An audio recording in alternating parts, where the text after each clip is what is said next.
Hey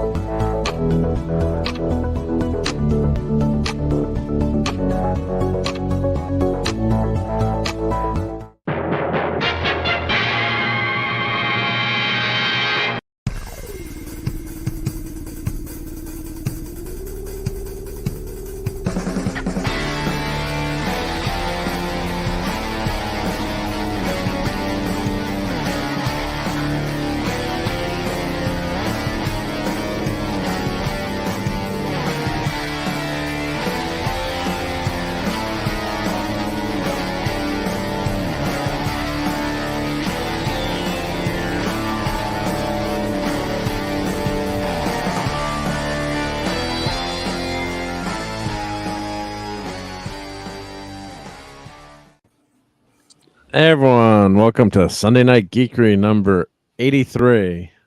And we've got a cool panel here tonight. The usual suspects who are all awesome. I'm liking Clobber Time's avatar. That's a much better avatar. That's the real Adam Warlock. We're going to talk about Guardians, but let me say hi to Clobber Time. So hail Clobber Time. Hail, good to see you, buddy. Hello, friends on the panel and fantastic friends in the chat. Good to see you all. Welcome to the Geekery on Sunday Night Geekery. Sunday night. It's Clobber time. Oops. Oops. And next in line, we've got our favorite scary guy who's not so scary. So lock your oven. Never that way. God damn it, Mark. Jeez. Only 83 episodes, Mark? Come on. You got to be at the 250 by now in episodes. Come on. Every night Geekery. Did we renumber? Did we start? Is this volume 2? No, just kidding. Howdy, Mark. Always great to be here, and thank you for all your support. And it's a great place to be on Sunday night. And I'm actually really prepared, having watched what we were going to talk about tonight. You did your homework? Good. Yes, Yep. Exactly. It's always good. And next, going around the clock, we'll say hi to Maddie's daddy, aka Thor. Great to see you. Greetings, gentlemen. And lady, there's no ladies yet, but when they get here. Yep. And Pat C not 3PO. CPO with a Han Solo. Well, we can do a little Han. We can do a little Han Solo. I got to have a Han Solo quote somewhere. Yep. It's because a droid don't pull people's arms out of their sockets when they lose. Yeah. So thank you, Mark. Mark, if you look up CPO Sharky on YouTube, you'll be able to grab some quotes from the legendary star of that, Don, Mr. Warmth Rickles. Yeah, Don Rickles. Yep. His famous one from that show was, "Why don't you stick pedals in your ears and ride yourself out of here, you hockey puck?" Hey, J-Man. Hail the J-Man. Yep. And I saw you were doing. I didn't have a chance to jump in, but I saw you were doing the Guardians Open Talk. So I don't know if you liked the movie. I'm guessing you. I'm guessing he did, though. Yeah, because I thought it was good. Hail to Brian Hepburn, and thank you for being a Patreon, Brian. The Stream Element Spot. Hail to you. I hope you've got plenty of oil tonight. Captain James D. Skywalker. Hail. Thank you for hanging out with us on Sunday night. Claude Sallin is here. Thank you, Claude, for being here. Oh, and the ever awesome Eric K. Let's put up the let's put up the Silver Surfer animation. Here we go. That's for Eric. Yep. Hopefully Kirby's treating you well tonight, Eric. Thank you for being here. And Mrs. Dadman is here. So the much better half of the Dadman. Definitely. I mean, dude. Talk about personal tech support. She's kept me on streams when my computer's gone glitchy. So single-handedly. Oh, Captain's got a question. Do I have to have a certain setting to receive gifted membership? I believe I'm not monetized, so you can't get a membership here. But I think you do. How to do it either. I think on your end there is something where you have to, if you goggle it, there is a setting I think where you have to say allow people to gift you memberships. I think it's I think if you're on an Android at the time, Captain, it comes up naturally. If you're on an Apple device of some sort, there's a selector switch. And when you see it come up, if you just hit that, there's a little, you can get it, Yeah, but I think it's a privacy thing, so you have to allow it. You've got to allow them to give you gifts, but it's some legal mumbo jumbo, I'm guessing. So yeah. And J-Meg is 8 out of 10. Yeah, I really love the movie too. So I thought it was an A. Yep. Mhm. So I thought it was good stuff. Yep. And yeah, so why don't we get right into it? Well, first, I guess who's seen? I know Clobber and Times has seen it. Dadman's seen it. Vegas Story, you've not seen it, I'm assuming, right? That's correct. Yeah, I don't think I will be able to either. Yeah, did you ever see the other two films, Steve? I don't know if you ever even watched them. Did you watch them? I did. I was fatherless at that time, though, so my financial situation has changed greatly. So I probably won't see it. Gotcha. No, I hear you. I just know. I don't know. We never talked about him, so I never knew if you'd seen him before or not. So gotcha. I like the first one a lot. The second one was okay. Yeah, that's about where I am.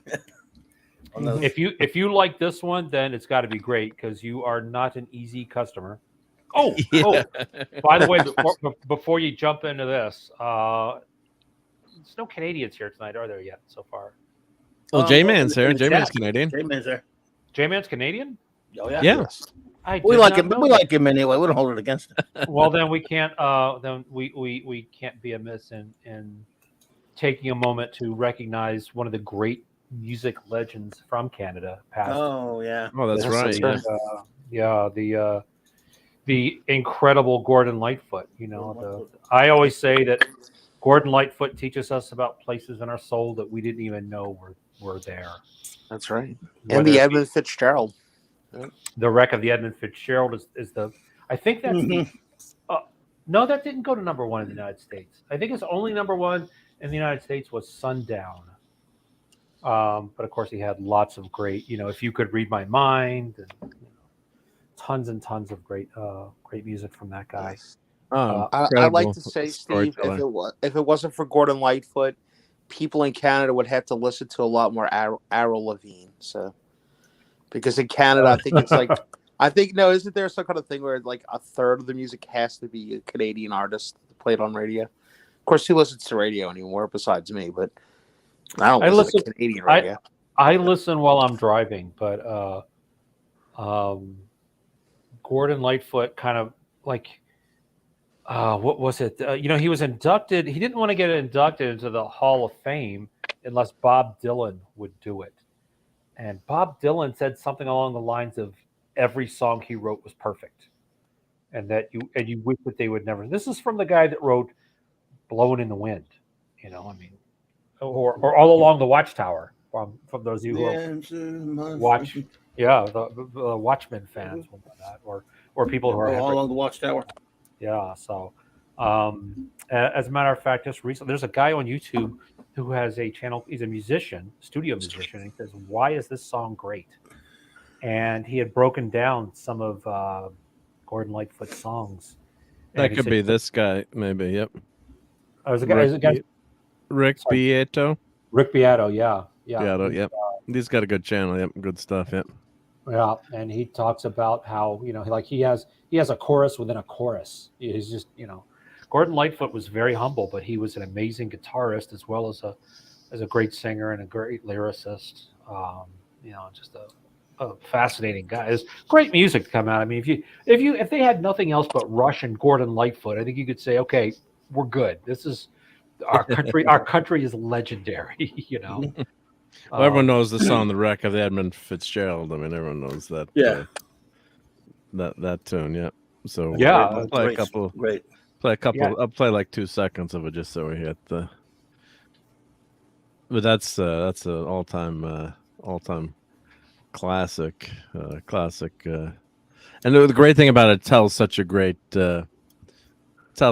story too. That's what's so good about it. So that's what Eric Kay says, and that some people say he's not a songwriter, he's a storyteller, and it's hard to argue with that. So the legend lives on from the Chippewa on down of the big lake they call Gitchagumi. Just play a couple seconds so we can zap. That gets it in here. The lake it is in your said brain. never gives up her dead. Yeah, it's the way he wrote it, and that's a true story too. Just I'm sure most people, Yeah. he probably do amazing. know that, but that is He a was brilliant. true story. He read about it. He read about it in the newspaper. It was like a small column in the newspaper, and he's like, "Why is this not everywhere? Why wasn't this on the news? Why wasn't this?" And so he wrote that song, and then it just changed everything. As a matter of fact, he mentions the Maritime Sailors Cathedral, and he says the church bell rang till it rang 29 times for each man on the Edmund Fitzgerald. I think it was 29. And when he died, they rang it 29 times for him. Yeah. So just an incredible musician, incredible guy. Some of his songs that you haven't even heard on American radio just break your heart. And there are other ones that'll just make you, Sundown. Sundown is clearly about suspecting. In a room where you do what you don't confess. Yeah. Sundown. I love that song. Sundown, you better take care. Yeah, everyone knows that. So there's a lot of songs that too song. that you might not know, and they're then boom, you hear it like, oh, that's a great song. Yeah. So, Even younger generations never heard of him. But if you play a certain song, like If You Could Read My Mind is another big one that he wrote when he was, it's sad because as catchy as it is, it's about, I'm leaving you, and there's nothing to be done. I don't know where we went wrong, but the feeling's gone and I just can't get it back. Yeah. He did one called Circle of Steel about a family living on welfare, and the mother, in a few weeks, basically it was a storyteller. It was a storyteller with the songs. Yeah, it wasn't just romance or something silly, or which is not to say that those don't have a spot too. But folk singers traditionally tell, he's like soft rock folk. He's hard to your label's always difficult, but it's something you could listen to with your parents maybe. These days I don't know if my kids would listen to it, but you could it would cross generations too, because all right, Dad's listening to this in the car, but I can deal with it, kind of. No offense, God bless you, Gordon Lightfoot, but it's like you could listen to Billy Joel or the Beatles or something. There's certain, if I tried to put on Black Sabbath or something, that wouldn't go over as well in the car. So certain things you can get by with. Yeah. Billy Joel came out and said that some of his songs were directly like influenced by Gordon Lightfoot. Like he heard a Gordon Lightfoot song and was like, and boom, she's always a woman, or boom, whatever, So I could definitely see that. Yeah, that's a pretty good compliment as well. So, yep.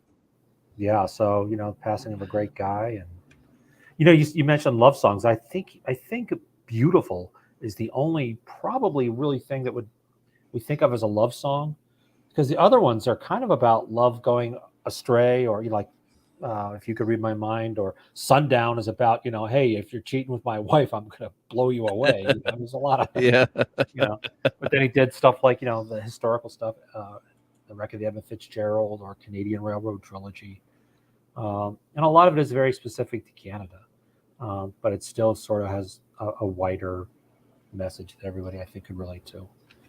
So my big regret is I never got to see him. We never got to see him play, and he was going to go on tour again too. I guess he wasn't doing well, unfortunately, and canceled his tour. But he was working, up until recently, he was actually touring and working. So, and he had a stroke that put him in a coma in the early 2000s. Wow! And then he came back, and he was playing again, and you got to respect that. So, yeah, it's one of my favorite musicians, and one of my great regrets is that I never took the chance to go and see him. But his music will live for forever. So that's for sure. Yeah.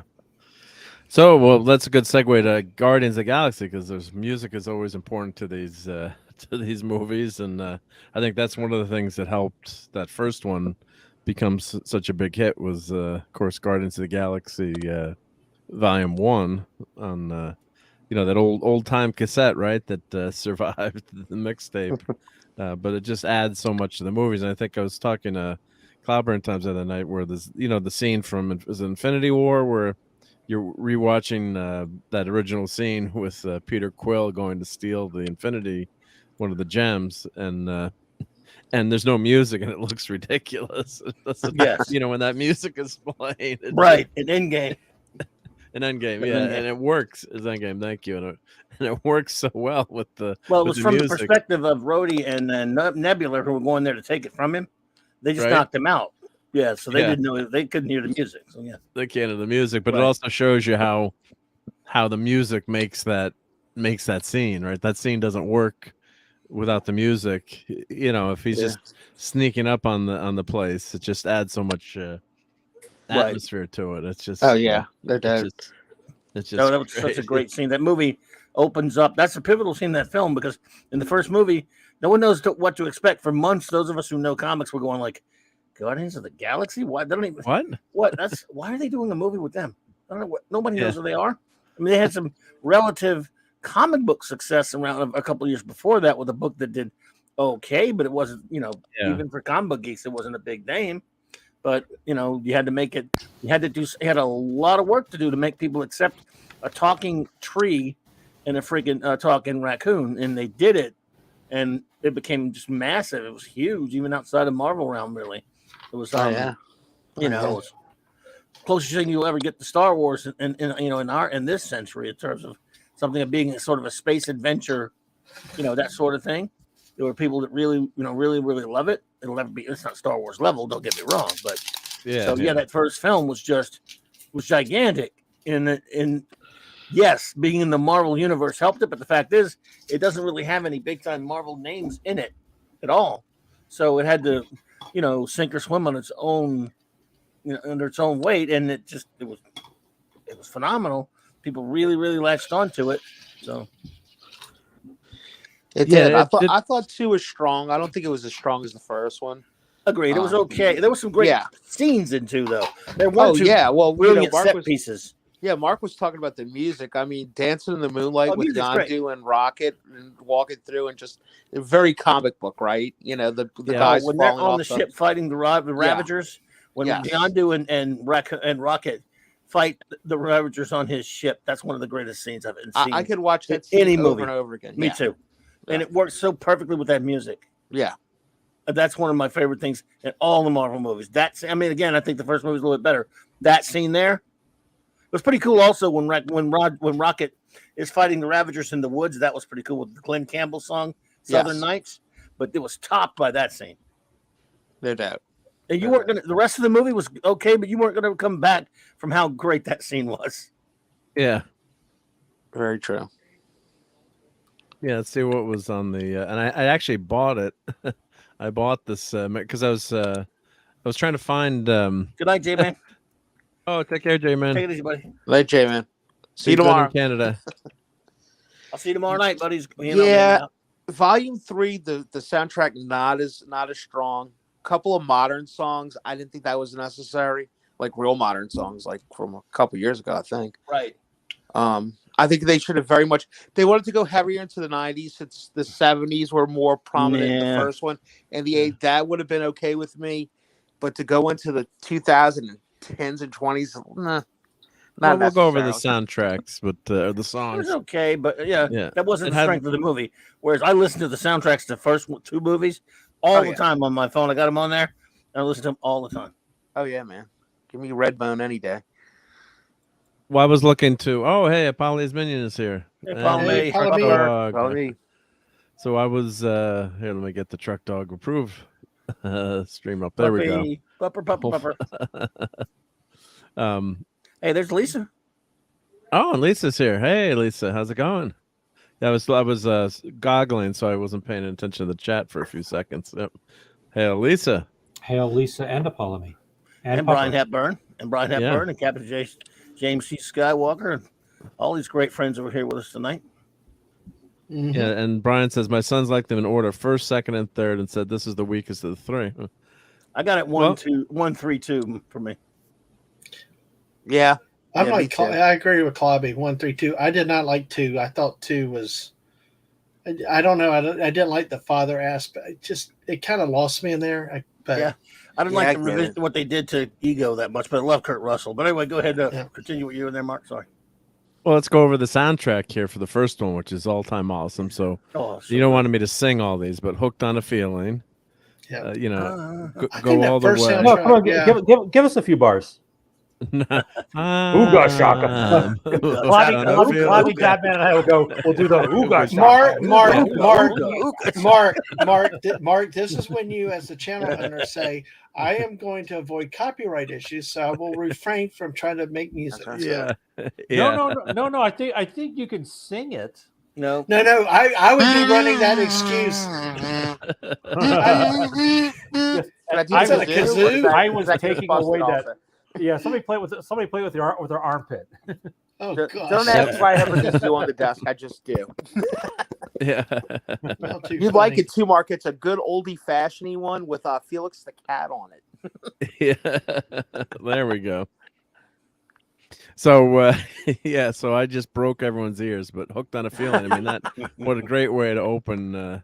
Yeah, and you don't notice all the intricacies of these songs, too. I think when you just listen to them sometimes, and when you hear it on a movie theater, you're just paying attention to the song. Mm-hmm. It's just so good. And "Spirit in the Sky" by Norman Greenbaum. Right. Oh, what a great song! "Moon Age Daydream" by David Bowie. And they play. I don't know if they play the live version on that. That's from Ziggy Stardust. That's just amazing. Yeah, "Fooled Around, Fell in Love." Who did that one? Another great song. That's Elvin Bishop. Of Elvin course, I got Bishop, the cheat right, sheet. Yeah, I got it up on the screen. So, no, that's cool. Yeah, it's right there. Yeah, sorry. I know all these inside and out. Yeah, "I'm Not in Love," "I Want Your Back," "Come and Get Your Love," another great. I mean, these are all great songs. Cherry Bomb, "Runaways" with Joan Jett.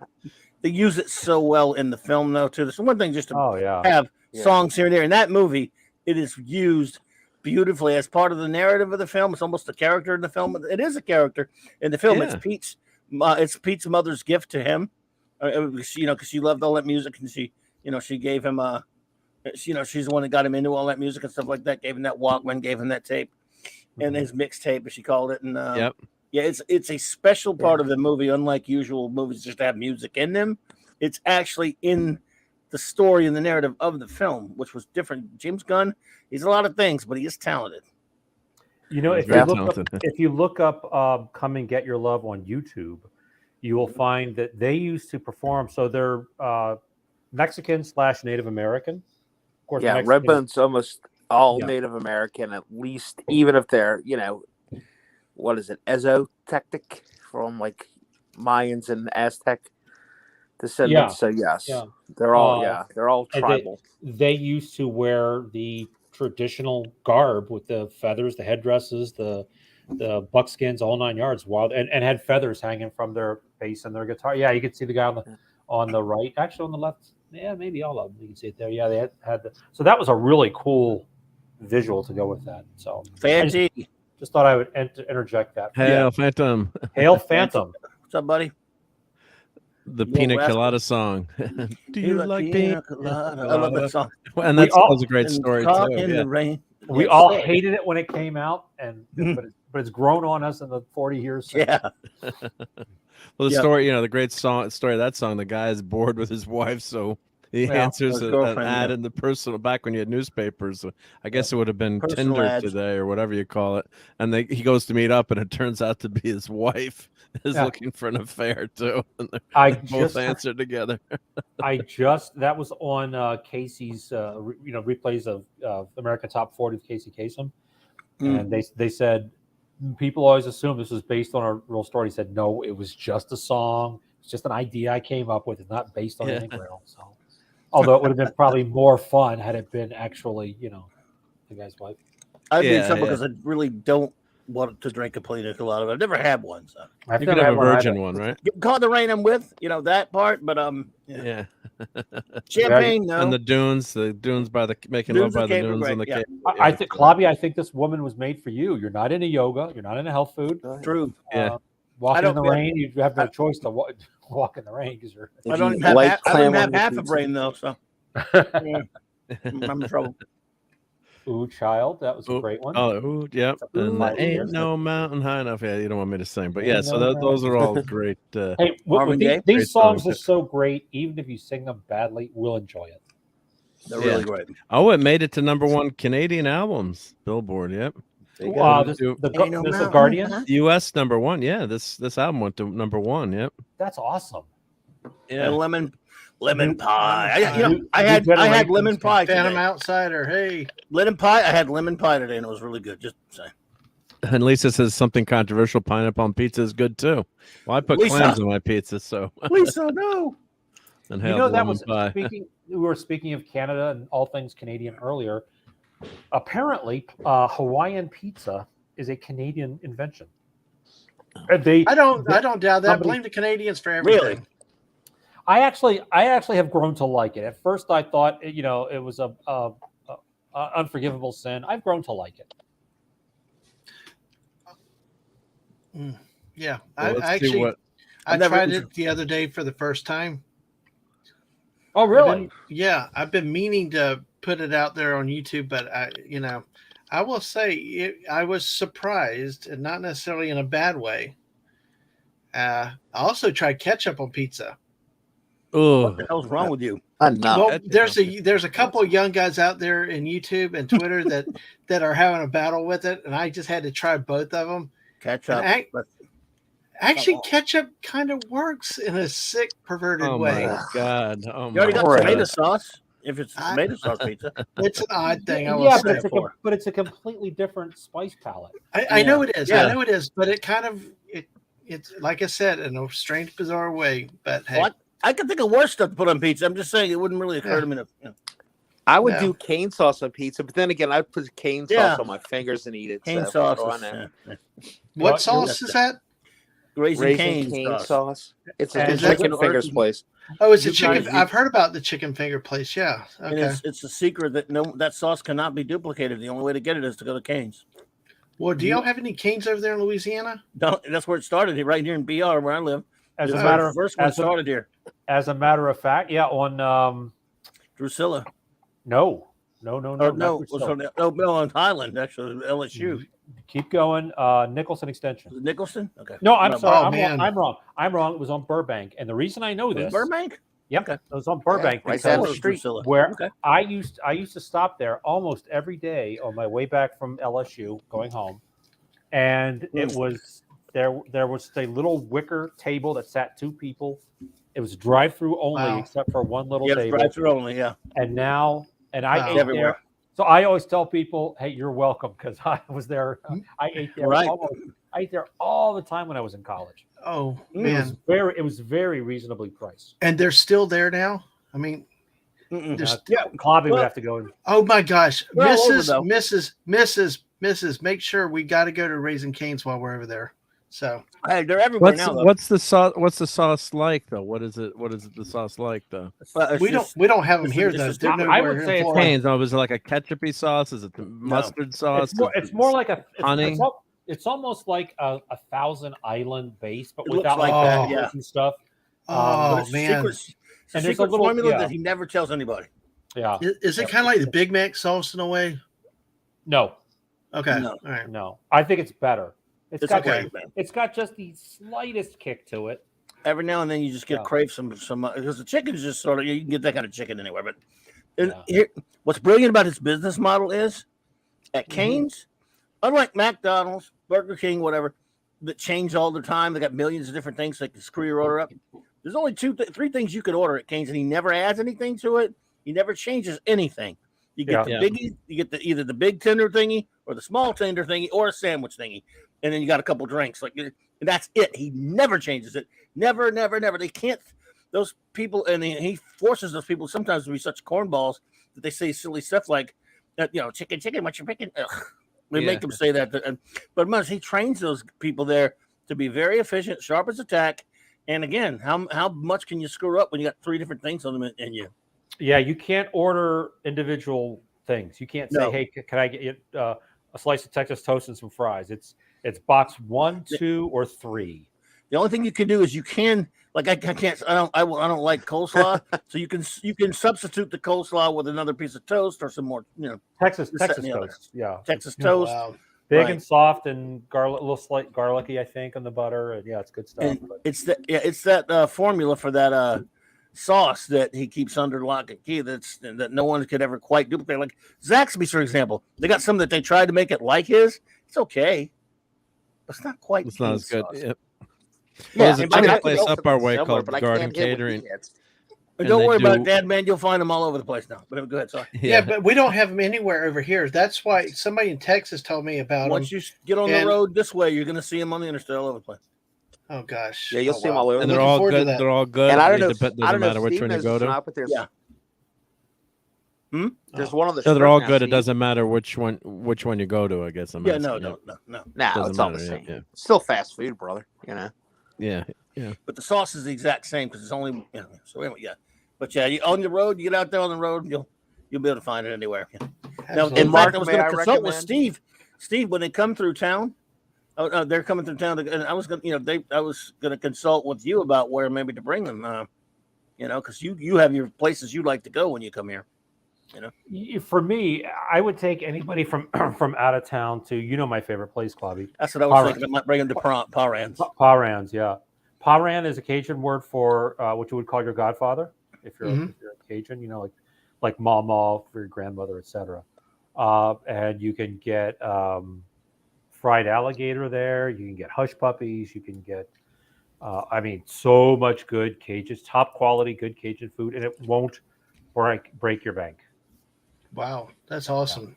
Yeah. Okay, so that's my number one. I mean, there are other like institutions, Klobby, like there's Ralph and Kaku's is still open, isn't it? Mm-hmm. On Drusilla, yeah. So some places like that, but I think for ambiance, for food, and for price, for me, it's Parans. Okay, that's awesome to hear. Yeah, if you couldn't do that, then maybe the Chimes is a Chimes. I was thinking about that too because it's close to where they're going to be staying. Chimes it started out as for 20 or 30 years. It was a LSU, restaurant for the students to go to. Yeah. And now they opened up. Is there just the two locations still, Klobby? Right. Yeah. Chimes East is the one, but close to where they're going to be staying. So, yeah. So I, in my opinion, the one at the gates of LSU is better.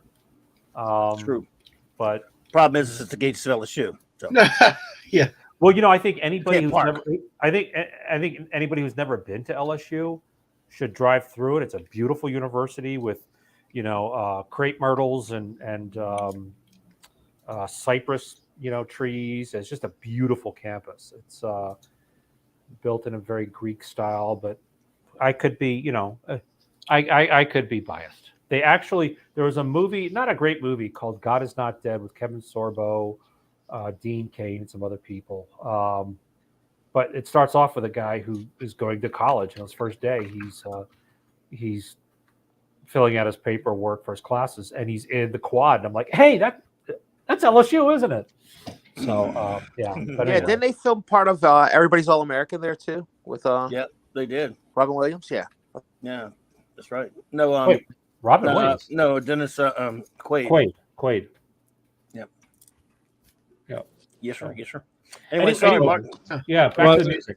Back to the music. No, I was just say there's a really awesome chicken place up our way that's franchising now, Garden Catering, and they make their chicken nuggets. It's all fresh chicken, so they cut the chicken. It's probably kind of like Raising Cane's, although they have sauces, but not a world famous sauce like Raising Cane's. But they put seasoning on it, which is really good. But I think it's basically like Lowry's seasoning, that kind of spicy Lowry's salt or seasoning.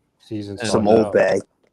Oh, it's like Old Bay kind of, yeah. But the chicken is just so good because when you go to have a regular you have a McDonald's chicken McNugget. It's just that processed chicken. It's just it just doesn't do it. It's but like anything with like fresh chicken that's deep fried, breaded, it is really tough to screw up. So we have a place here. We have a place here called PDQ, and I don't know how much they're spread out, but we go there for chicken tenders and chicken sandwiches. It's much better than Chick-fil-A, I remember this Raising Cane's would like to sponsor the show. Get in touch with hey, we're already on food again. Yeah, we were talking music and Guardians, but here and now poor Lisa's was cooking food. But here you go. I think that's the place I've heard about. Yes. Hold the coleslaw for Cloud. Oh, there's the sauce there. You can see the sauce there. Thousand Island, but it's not spicy though, is it? No, I'd say it's tangy. It's a little tangy, but it's not hot like it's gonna burn. But it's not gonna burn. No, definitely not. And there's also, your Texas toast. Yep. I got to tap out for a minute. Maddie's calling. I'll be back. Okay. Cool. Get her some always buy me a few extra of the sauce too, because it's never really quite enough. I spend an extra. I use it all up, but I make sure I get like 3 or 4 extra, 2 or 3 extra ones. So make sure. And then if I have a little bit left over and the chicken's gone, that's what you save the extra piece of toast for. Yeah, you dip it in the corners and get it. Exactly. Get rid of that damn coleslaw. Ugh. I love coleslaw. It must be good with that sauce then, yeah. Oh, and shout out to 70s if you're out there watching the Dallas Stars are losing now 2-0. Yeah. One of the hockey, what a real man sport. The guy takes a puck to the face and then keeps on playing, but they took a puck to the face and they scored a goal. Unfortunately, the Kraken just scored another goal, but so sorry 70s. Well, the Devils got it back on track tonight. So there's no Devils talk allowed on this channel. Well, I thought we're friends now. Just kidding, man. Yeah, they got it back. Yeah. Let me show everyone Garden Catering, and then we'll get backtrack to the Guardians of the Galaxy. Well, see, even Lisa said in the chat, that's too funny. So this is the Garden Catering. Well, they're famous for Guardian of the Catering. They were famous for high school specials. Like all the kids would want chicken nuggets. So the guy's like, well, I'm just going to call it the high school special. So it's just and the kids could take it back to school. So it's a bag of nuggets and fries, or they have they're like deep fried tater tots. They call them cones. Those are good. Those deep fried cones. And you know what's really good? They go fantastic on any sandwiches, especially like an egg sandwich.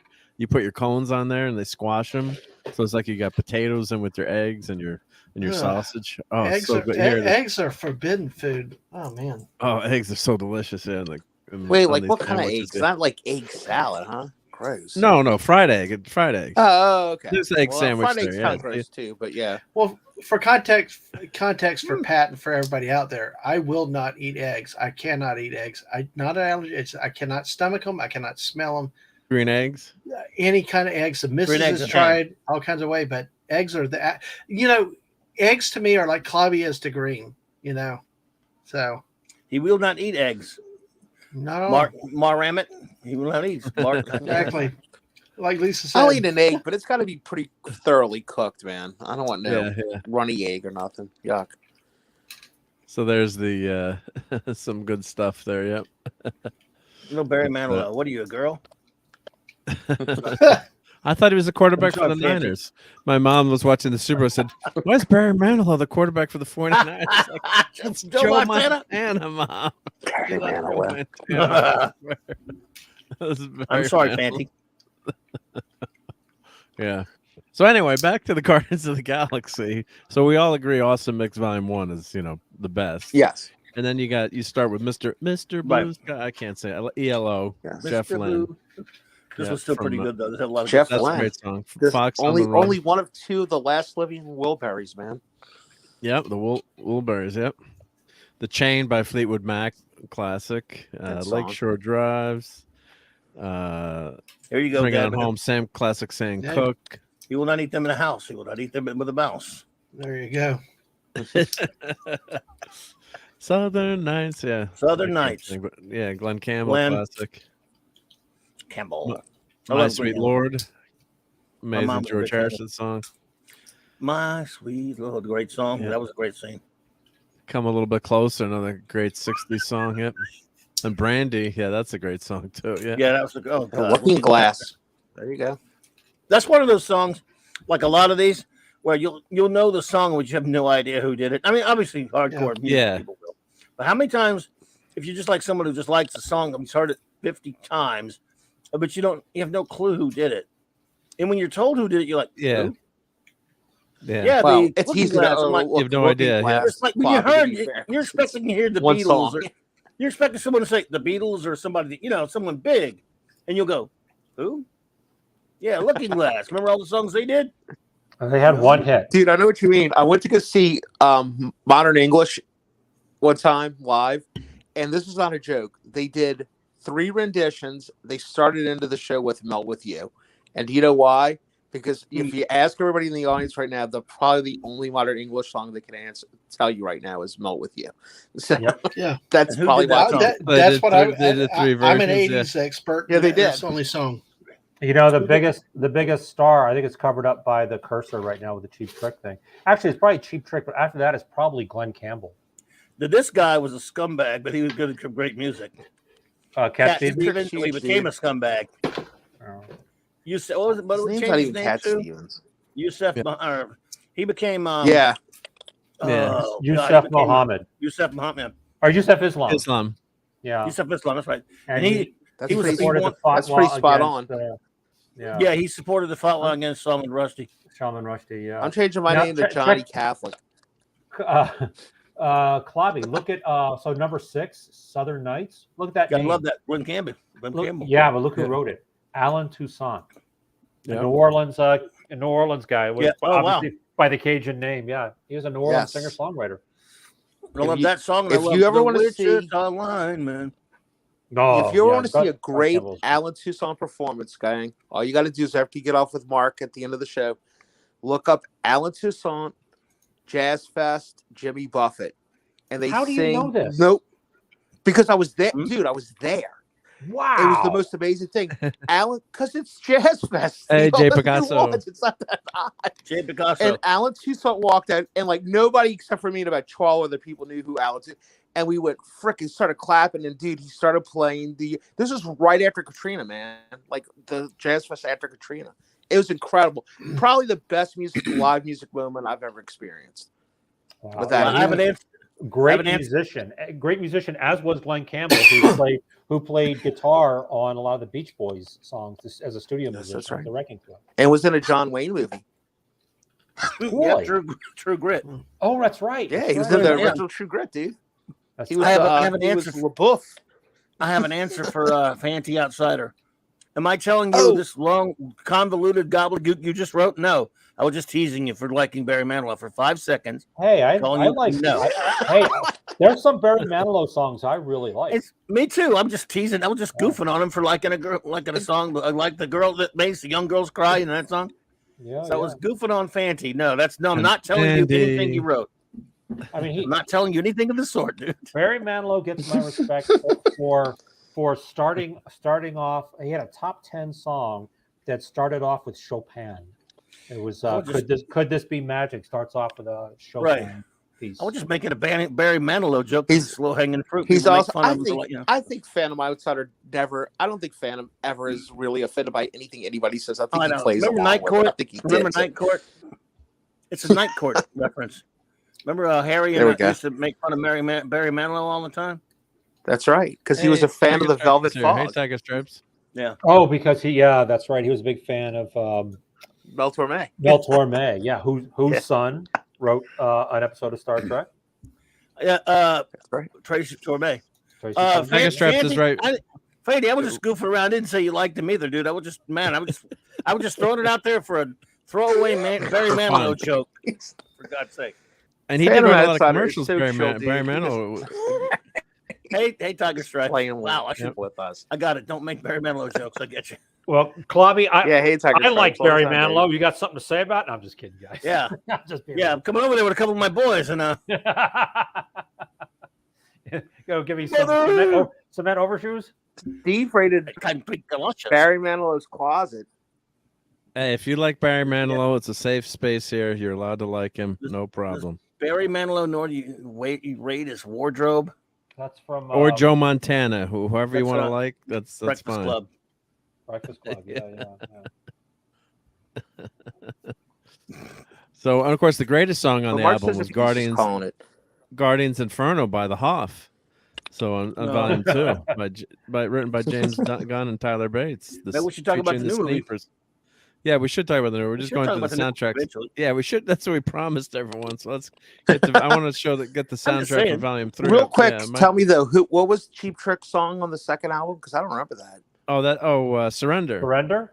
Mommy's all right. Surrender. Daddy's all yeah, right. well, I know Cheap Trick. I'm just wondering where that was in the movie. I can't. No, I'm sorry. Put my I just finger on that I just pulled a part. cheap trick on you. I'm sorry. Oh, Yeah.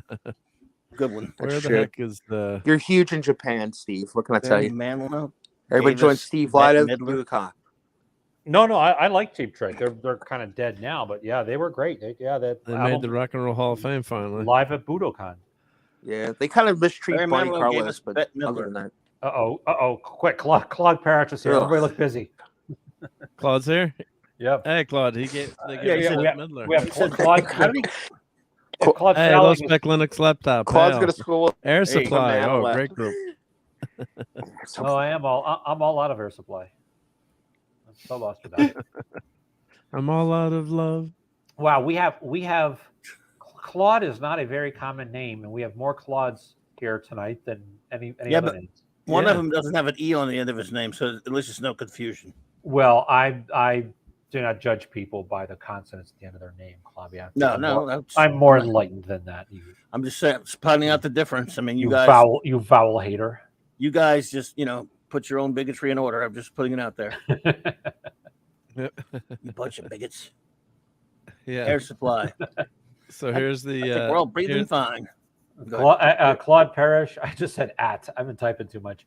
I hope Barry can take Bet back. So here's the soundtrack for Volume 3. We should talk about Volume 3, I guess. So the movie eventually. Yep. So you've got Creep by Radiohead. Great song. Kind of explains. Do we have a full list here that I can see? There's no way that he could have it on his playlist, though. Oh. Well, he found the Zune, so someone found the Zune. In the second movie, he had the Zune, so that had like 300 songs on it. That's right. Haglund gave it to him in the second movie. Crazy on You, Heart. Now, this is one of my all-time favorite songs by Rainbow, Since You've Been Gone. That's a great. That's one of my all-time favorite. That's in my top 100 favorite songs, probably. Yeah, that's a good one. Since You've Been Gone. Yeah. Wow. In the Meantime by Space Hog. I do not know that. Reasons, Earth, Wind, and Fire. Okay. Do You Realize by the Flaming Lips? Wow. We Care a Lot. But when you hear these songs, they're good songs. This movie doesn't do the same with music that the others do. The other two do. They don't have stuff like that. That's true. Yep. I'm always chasing rainbows. 80s. No Sleep Till Brooklyn. You do, Steve. If you heard it, you'd be like, okay, I know that. Yeah, Dog Days Are Over. I love that song. I do know that one. No, not at all. Yeah. I Will Dare. Come and Get Your Love. Great, another Redbone song. Great song. Yeah. Badlands. Great song. This was Wham Bang Shang-Along. That was in Volume 2. Joy to the World. Funk, number 49. Ain't No Mountain High. Another great Marvin Gaye song. Fox on the Run. Spirit in the Sky. Some of these are repeats. Night, man. Yeah. Oh, some of these are repeats. These are. I guess they're going into. They're repeating it. Yep. So Spirit in the Sky. People were upset because he said, "I've never been a sinner. I've never sinned." They're like, "Everybody sins. What's wrong with you?" And he said, "Hey, I'm Jewish. I just thought that's how I didn't mean any disrespect. I thought that's how Christianity worked. If you don't commit any sins, you go to heaven." Because he was a non-practicing Jew. Well, obviously, with Norman Greenbaum. Another Louisiana connection is that I think the only group that's done 2 songs on these was Redbone, and they had a moderate hit with Witch Queen of New Orleans. There you go. Playing all back to Clobby and wow. There's some good songs on this album. I mean, not as good as the first one, of course. It doesn't. I don't think he was trying to duplicate that success of the first one or use music as much, although it is integral to some scenes. He didn't go all out, which maybe is a good thing. The first 2 movies. Yeah. Oh, Tiger Strikes is. Oh, gotta go. Because we're gonna discuss spoilers in a minute too. So we should put spoilers on, I guess, because we're gonna talk about it, and then when we take the spoilers off, you can come on back. Hopefully, I may cut out while you're doing the spoilers as well. Yeah. We won't do major spoilers, but you got to talk about a few spoilers to. Major spoilers. Reporting for duty. Major spoiler reporting for duty. Yeah. Sorry. Private property here to count it for. Yeah. Corporal punishment here, sir. Okay. Anyway, that's enough. That's Yeah, let me you make guys go ahead and do put your the spoilers spoilers, up. and I will be back. We're gonna spoil. Yep, we're gonna spoil some rotten All right, eggs. bro. Here. Sorry, Dad, man. Spoil That's away, okay. and I will be back at some point. Okay. All right, brother. Yep. And yeah, Ronnie James Dio was great in Rainbow too. I think. Steve doesn't although want to singing, since you've been gone, I think Jolyn Turner's singing on that one. Yep. Is that Jolyn Turner? Is that singing on Rainbow? I think. Yeah. Richie Blackmore's Rainbow. Yeah. Before Awesome, I go, brother. my favorite Rainbow song is Go listen to some music. "Man on the Silver Go cook Mountain," and listen to. which I will great go song. listen to. Leslie West. Be back. Man on the Silver Oh Mountain. no, I know that's that one. no, that's Rainbow. I think is it? Yeah, that's Rainbow. Yep. So all right, so let's get to the movie. So we'll do some it's mild spoilers here, but so it starts off. How does it start off? I'm forgetting. Oh, hey, Donnie's here. Mine's Rainbow Hey, Donnie. Connection. Pat's seen it sooner than both of us. Hey, Donnie. Pat's seen it sooner than both of us. Maybe he can tell. Yeah. What? How did this darn movie open? I'm totally drawing a blank now. What was the opening scene? We had we had Queen. We're on Nowhere, right? We're on the Eternals. Left off from the Christmas story, so you're on the big celestial head there, Nowhere, and Peter Quill is upset about losing Gamora, although she's alive, but she's not the same Gamora. So they're he's kind of commiserating. He's drinking way too much. So he's in the bar, and there's all kinds. There's a song playing in the beginning, and some fun stuff going on, and then you see Quill just drunk in the bar, and Rocket goes to bail him out, and that was smart by Gunn too. And Clobbertine's mentioned it last night when you see one of these scenes where he's walking out and they're holding Quill. I'm trying to find this shot here. This is the very beginning of the movie, and it kind of leads you to think that maybe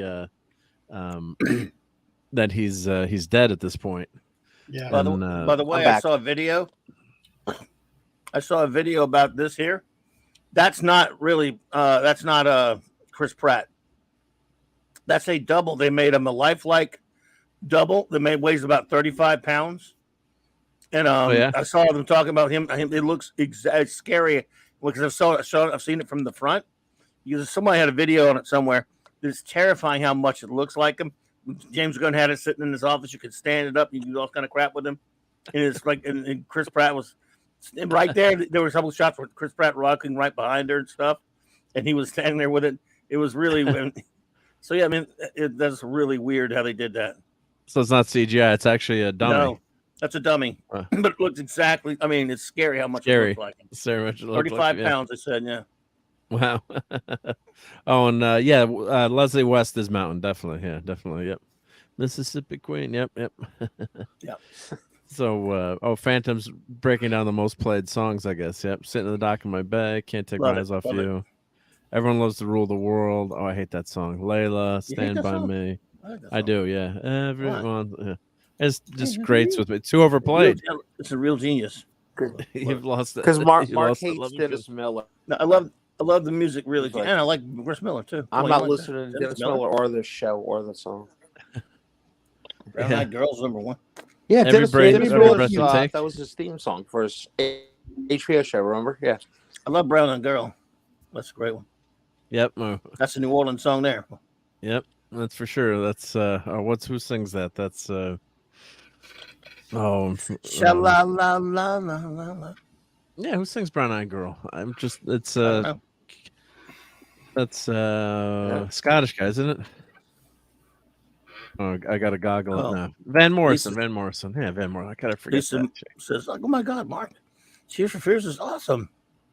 Oh, I can't. That's it's what's your name's daddy? And then shout Donovan, right? Shout. No, shout it all out. Oh, I hate that song.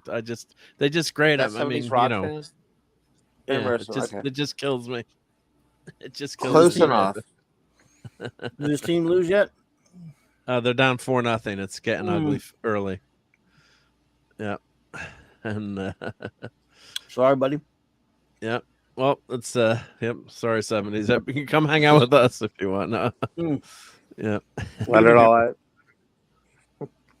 Okay, Lisa says shout is bad. Okay, yeah. I just can't stand shout. Yep. Yeah, that's a killer. Yeah, that's just a killer song. Yep. Well, the Stars just scored, so now they're only down by 3. Yay. So, but anyway, so get back to the movie. Yeah, so they start with Peter Quill, really passing out. down and out, passing out. Yep. It's out of tomorrow. Way too much to drink, and which is I guess this is months after the Christmas special where he's back down to the dumps again because they cheered him up for a while at least. Yeah. But what's great about this movie is you love the characters. You know the characters by now. You've seen them enough, and and it kind of makes sense that he's down to the dumps, right? You know, if he loses Gamora, right? I mean, he's losing someone he's in love with, and it's not some manufactured, shipping of the characters together. They did have some chemistry together, and it was fun, and then they start with. And then what turns out is it's Adam Warlock, not Adam Warlock, shows up, and you find out that the main part of the movie is Groot, fake Adam Warlock, not Groot, Rocket Raccoon, or Rocket.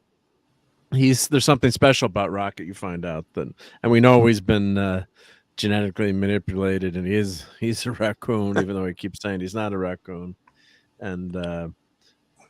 Adam Warlock comes to get him, and he's kind of a buffoon and an idiot. He's nothing like the Adam Warlock from the comics. So I mean, if they'd called him Sentry, I would have liked that better. If they just used Sentry or maybe an obscure character that was a spacefaring character, just doesn't do justice to Adam Warlock. And I guess you can't really blame the kid. He's a very young guy playing him. He's playing him that way, and he did bulk up. The guy's in great shape, but he does look kind of goofy. I'm quoting Raquel here. So he's kind of a doofy looking guy. He's not that chiseled. Adam Warlock. Hey, the guy to get the golden Superman. He's no. What did you say, Pat? What? We lost. No, I was saying this is a guy that's cast normally in roles that he's known for being goofy, right? He plays a goofy character well. So I can't help but think that's why they did that, which is ridiculous. James Gunn, that's all. Can be weird about stuff like that. I don't know why he would cast this guy as if he did cast him because I don't know. I don't know. They call him. Well, and it was created by Jack Kirby. I guess Stan maybe as him. As him, yeah. Mm-hmm. So I have his first appearance. So I'm guessing it's not going to skyrocket in value. But here's. Don't know. Key collectors. Key collectors, yeah. And plus, you got to with the gold makeup too. That's got to be tough to make. To look. They did a good enough job, but you've already got a character that's looking kind of weird with that. The comic, it's a lot easier, but it's just weird that they went that goofy route versus a more serious route. And he's a very powerful character, obviously, in the comics, and he should have been in the Infinity War. We should have had him in that. So I think that's probably the biggest miss in the movie. And I didn't mind the character as much if they had just not used Warlock, if that makes sense. I don't know. What do you guys think? If they had just called the character something else or came up with another character? I don't know what you guys think of that.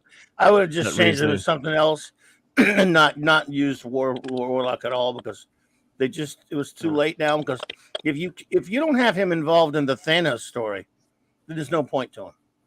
Exactly. Just do something else with him. I mean, just make him somebody else. You changed everything else in movies anyway. So yeah, it's not like they're ever going to do right by the character anyway. Yeah. So why bother, man? There's just no point to this. I think it would have helped this movie out a lot too. Is if it would have been released a year or two ago, they should have timelined this a lot better. This should be coming out, this many things in, and after Ant-Man, I don't think it helped it at all because I thought it was a pretty decent movie. Yep. You know? You could have just made him anybody just made Quasar. up some character like you always do. I wouldn't even make him Quasar. I wouldn't. I mean, that would have been wrong to make him Quasar. Just make him some bot of the High Evolutionary that he sent to go get Rocket.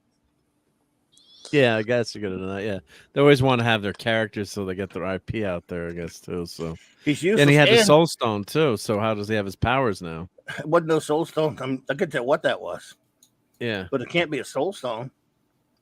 Yeah, or not his Soul Stone anyway. It sure didn't look like it, but I mean, I guess they didn't say anything about it either, right? Yeah, he didn't talk about anything about it. That's another thing about this thing. They don't even. All they do is she calls him Adam. He calls him Warlock. You learn nothing about this iteration of the character at all that I can remember in the movie. And he's just there to perform a function, or to start things up, to go after Rocket, and then to be sent to go after nuisance the Guardians a couple of times. Yeah. And then later, he factors in a little bit, and he ends up, becoming a member of the group and all that kind of stuff, which is all fine and good because only thing we find out about him, the only thing we learn about this character early on is that he's a child. He's just been born, and his mother, the Lady of the Sovereign, who basically works for the High Evolutionary, he's just that, which is similar to, Warlock's original origins in that. So that part of that, but now, other than that, though, we don't get this. And by the way, there's no time for him. This movie has a job to do. This is the last time you're ever going to see the Guardians of the Galaxy in a Marvel movie, probably. Certainly with James Gunn doing it. So yeah, he has a job to do. He's because, man, look, I got to say goodbye to people. This is the swan song. I don't have time to work on a nothing character that would be changed so much it would be pointless anyway. So he rightly slights his character, uses him for what he needs him for, and that's it. And just spends his time on all of the major characters, which is a really smart thing the movie does. Yep, I agree. Yep. And this character, even though it's slighted, he does get some development too, which is good. He does have a decent arc for the limited time. He does have a decent decent arc. So, thank God we didn't get Tom Cruise playing him. That would have been stupid. But of course, when the character first appears, Warlock is an infant.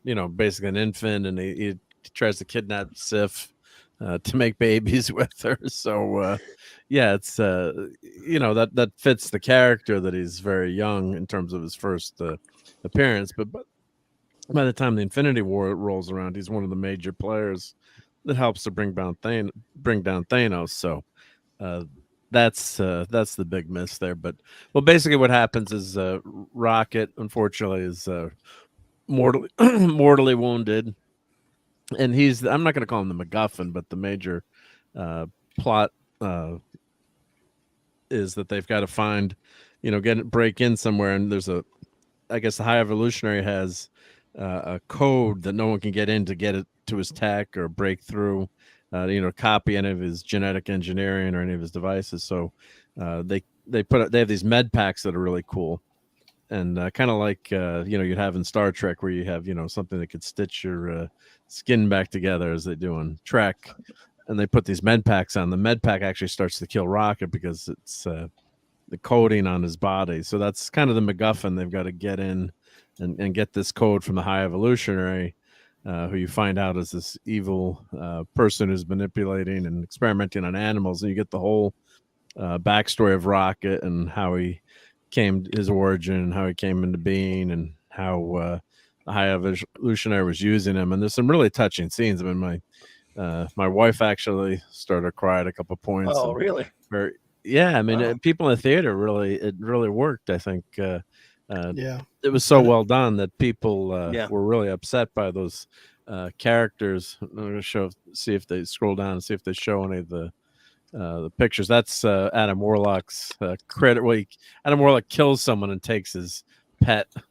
And that becomes one of the cute characters. The missus had a lot of emotional parts in it. It was really good. I got emotional a little bit. It was really he does a good job of that. Really good. There's a lot of heart. I think it was because of the salt from the popcorn got in my eye. I think that's why I teared up, but you're gonna need tissues. Yeah, you need tissues. Yeah. It was touching with the character's origins. So the one thing I don't like either is the high evolutionary is, and we can't use those words, but he's almost like a Dr. Mengelev or a Yahtzee, right? Experimenting. Yes, yeah. They took him, and it works for the movie, but they took him to another level of evil, which I'm recalling the comics. He was always bad in the comics, but he was not that evil. He would experiment, but he was giving intelligence to creatures. Like here's one of the scenes of Rocket as a younger raccoon being experimented on. Yeah. And even one of the characters said, "Oh, that's worse what they did to so and so." Let's see if I do animals. Let's see if it's Lila. Yeah, so this character is such a sweet voice, but she's got robot arms. So you think she's a monster, and of course none of these characters are. There's a walrus, an otter, and a cute bunny. The bunny really creeped me out. It was just so sad because it's like he made the bunny into like a spider when her mouth was covered, red eye, and it just. But it was her name was Floor. Hey, Cardi. Yeah, Floor. Floor. Yeah. Because they didn't have names, they gave each other names. They gave themselves names. This movie's heart wrenching in some ways. I mean, yeah. So that part really, and the way they treated the creatures, and it doesn't end well for some of them, unfortunately. And then you find out the high evolutionary doesn't care. He's just use him, and to make these creatures so heart wrenchingly touching is a testament to the voice actors and the animators. This has got to be all CGI. I don't know if they had some practical, maybe. I'm assuming maybe they did some practical stuff, but man, you feel for these guys. I mean, it's kind of sad and creepy. And the otter, with those mechanical arms. That was such a tough scene to watch. This scene. Yeah, it's pretty disturbing. Sad. Yeah, you really feel for him. Mm-hmm. And the otter is a scary looking. Initially it's like a scary rocket's thrown into there, and you think that some monsters are going to get him, and it turns out he becomes best friends, and he dreams of traveling the galaxy with him, much like what happens with with the Guardians now. That was a creepy one right there. The spider bunny. Bunny. Oh, that was so creepy. Yeah. That whole scene kind of reminded me of Sid's house in Toy Story. Okay. Yeah. I can see that. Yeah. It was similar to that. Yes, I see what you're saying. Cardinal Slim, buddy. And a good time to warn people too. Probably not a great movie to bring anybody under about 8 or 9 to, for sure. I think that part, especially if they like animals, will really upset a kid. Like really upsetting. It was upsetting adults, so it'll upset a kid. But you know what? I will say, and I agree with that warning for those ages. But after the stuff I heard about before the movie came out, I expected a lot worse than what we got. I thought they did a good job. I mean, it was dark, but it was not as dark as I was being led to believe. And I think because they moved it throughout the movie instead of all at one point, you kind of had time to digest. You could see some happy with it. Because I expected it to be a lot worse and a lot darker than it was. I think they told the story without it. It could have been a lot more graphic. It could have been a lot harder to stomach. I mean, what was hard enough, but just at least the initial stuff that I heard from rumors and people talk YouTube shows and stuff that were based on leaks and reports, I expected a lot worse. So. Oh yeah. And I just want to read this sentence here too from this article from Slash Film to give him credit. Story of Rocket Raccoon and Guardians of the Galaxy Volume 3 is an encapsulation of James Gunn's ability to create gruesome imagery, yet also combine it with a lot of heart. The animals are kind of scary, their surroundings harrowing, and their enhancements visibly painful. Gunn has long incorporated his love of animals in his movies, often having beasts kill the bad guys. Volume 3 is vehemently anti-animal testing. The main villain is a scientist obsessed with creating the perfect society of mutated animals, while cruelly experimenting on them and outright telling them that he's going to execute them when he's done with them. And yet, Gunn infuses these sequences with tenderness and emotion.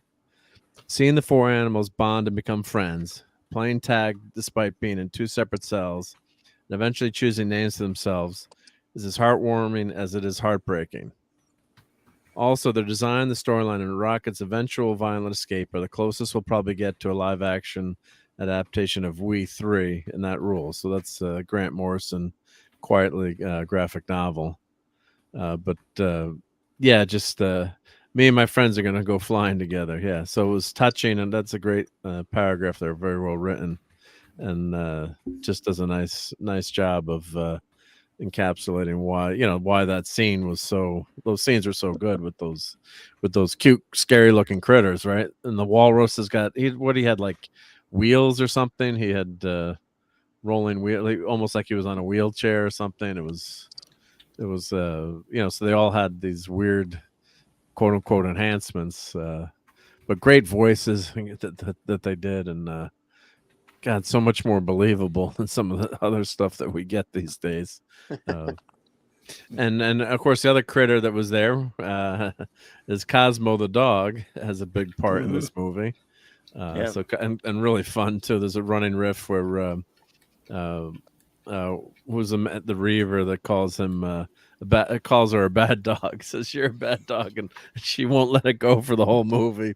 And then finally, of course, and Cosmo has telekinetic powers. The guy who took the arrow from Yandru, James Gunn's brother. I'm forgetting his character's name. Kraglin. And thank you, Kraglin. Thank you. And at the end when you're gonna get that scene where they need Cosmo, and he's holding the Wundagore Mountain / spaceship close to the nowhere head so they can rescue everyone. And there's some monsters are coming through, and whatever, and Cosmo just squashes him like a bug. He's like, "You're a good dog. You're a very good dog," and boom. So that was a great earned scene there. But basically, the movie, it's they've got it's like a heist movie where they got to break in and get to the High Evolution. Let's see if they show pictures of the High Evolutionary. And of course, Rocket escapes. Wouldn't have killed him to make him purple or red, really. Yeah, he should have been red, right? Yeah. Reddish, purplish. And so who's got the? I'm not red, but sometimes they red. do purple, Yeah. Well, this is so it should be purplish red. Yeah. He should be red. Yeah. What's who's got that great line? Is that Peter Quill? He calls him Ghostbuster. Flesh, like RoboCop. He goes through this whole litany. It says red RoboCop or some kind of thing, whatever. Yeah. Flesh your face. Yes, whatever the line was. It was a great take. Yeah, that guy was great though. As Evolutionary. It was a good performance, I must say. That guy's a good actor. Yeah, he should have at least a red face. Yep. The one thing I thought Gunn wanted him to do that, I'm sure, but he was a little bit over the top sometimes. But one of the best parts I thought were when he comes in to talk to Rocket, and Rocket, they're mutating animals millions of years, so they turn like some animals into like there's a turtle animal, and then they put the turtle in this. Let's see if I do turtle here. If they'll show me a picture, and they evolve them over millions of years. So you see this turtle. I'm typing wrong, and they the creature just evolves instantly, and it's really sad and creepy, and it's really sad what happens. But they've got so much anger. The creatures, they're monsters. They can't function. So if you read the comics, the High Evolutionary is always trying to mutate animals, and they have intelligence, and these animals have flaw or defect, and Rocket Raccoon is able to mention XYZ. They do some sci-fi speak, and the High Evolution can't take it. he just can't take that. He's like, I created you. He's like, I'm a god to you. How could you have known that? And I didn't know that. And that was really, really well, really well done, I thought, and kind of heart wrenching in terms of Rocket doesn't know why, and he's just a genius. His brain is just he can fix anything. He's a super engineer. That's why he can break out of the jail. He can create things, and he also sees what's wrong, and because of that, the High Evolutionary is able to fix the process. So he can create the next generation of animals to inhabit the next planet, and he's just going to kill everyone on this current planet that he's created, kill Rocket and his friends. They maybe take Rocket's brain just to study Rocket's brain. So I thought that was a really touching, well done scene. But the High Evolutionary is just over the top, though. He's just God, I know what you guys think about more Island of Dr. Moreau. I thought he was worse in this movie than he is in the comic, although he's not a saint in the comics for sure either. I don't know what you guys think of that. Good. Oh, yeah. Well, Pat, have you read a bunch of the High Evolutionary or some? Pat, you there, Pat? I don't know, Pat. I don't know. I guess his interwebs a lot is about the comic, but yeah, he was. It was a good performance. I thought it was excellent. Is he the guy from the comic? Nah. No, not exactly. They didn't even make him look exactly like him. In terms of a lot of his motivations, the things he were doing, it was close enough. Look, they changed everything. We can't.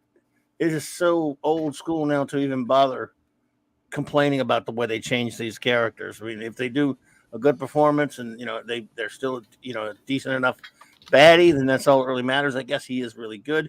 For once, we have a villain that's motivation is he's evil, he's not misunderstood. For once, we're not supposed to just feel sorry for him or this other kind of crap. At least we got a pure, full-on villain to dislike, and that's considered with some of the crap they've been giving us lately in the MCU. This feels more like an MCU movie all throughout it, and it's because you just got them fighting a bad guy doing horrible things in this case. So there, I'm fine with this. I'm fine with him. My favorite thing about the film is its characterization and its heart. It still has some of the Guardians humor. Obviously, it maintains a lot of your. In other words, if you like the kind of wacky, sometimes off the wall potty humor and stuff that you get from Guardians of the Galaxy movie, you're gonna get that. It's just a little bit tonally. It's a little bit different. This movie is a little darker in tone, not to the point where it's a gigantic difference, but it's there, and but it's just so cleverly made. At 2.5 hours, it didn't feel like no 2.5 hours to me. Whereas Wakanda Forever felt like 2.5 hours after the first 10 minutes. So, so you can still make a long movie.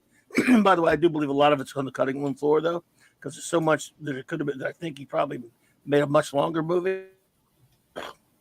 But that said, he made a very entertaining film because these characters work so well together, and he gave everyone. This is him saying goodbye to us. He's never coming back to these characters.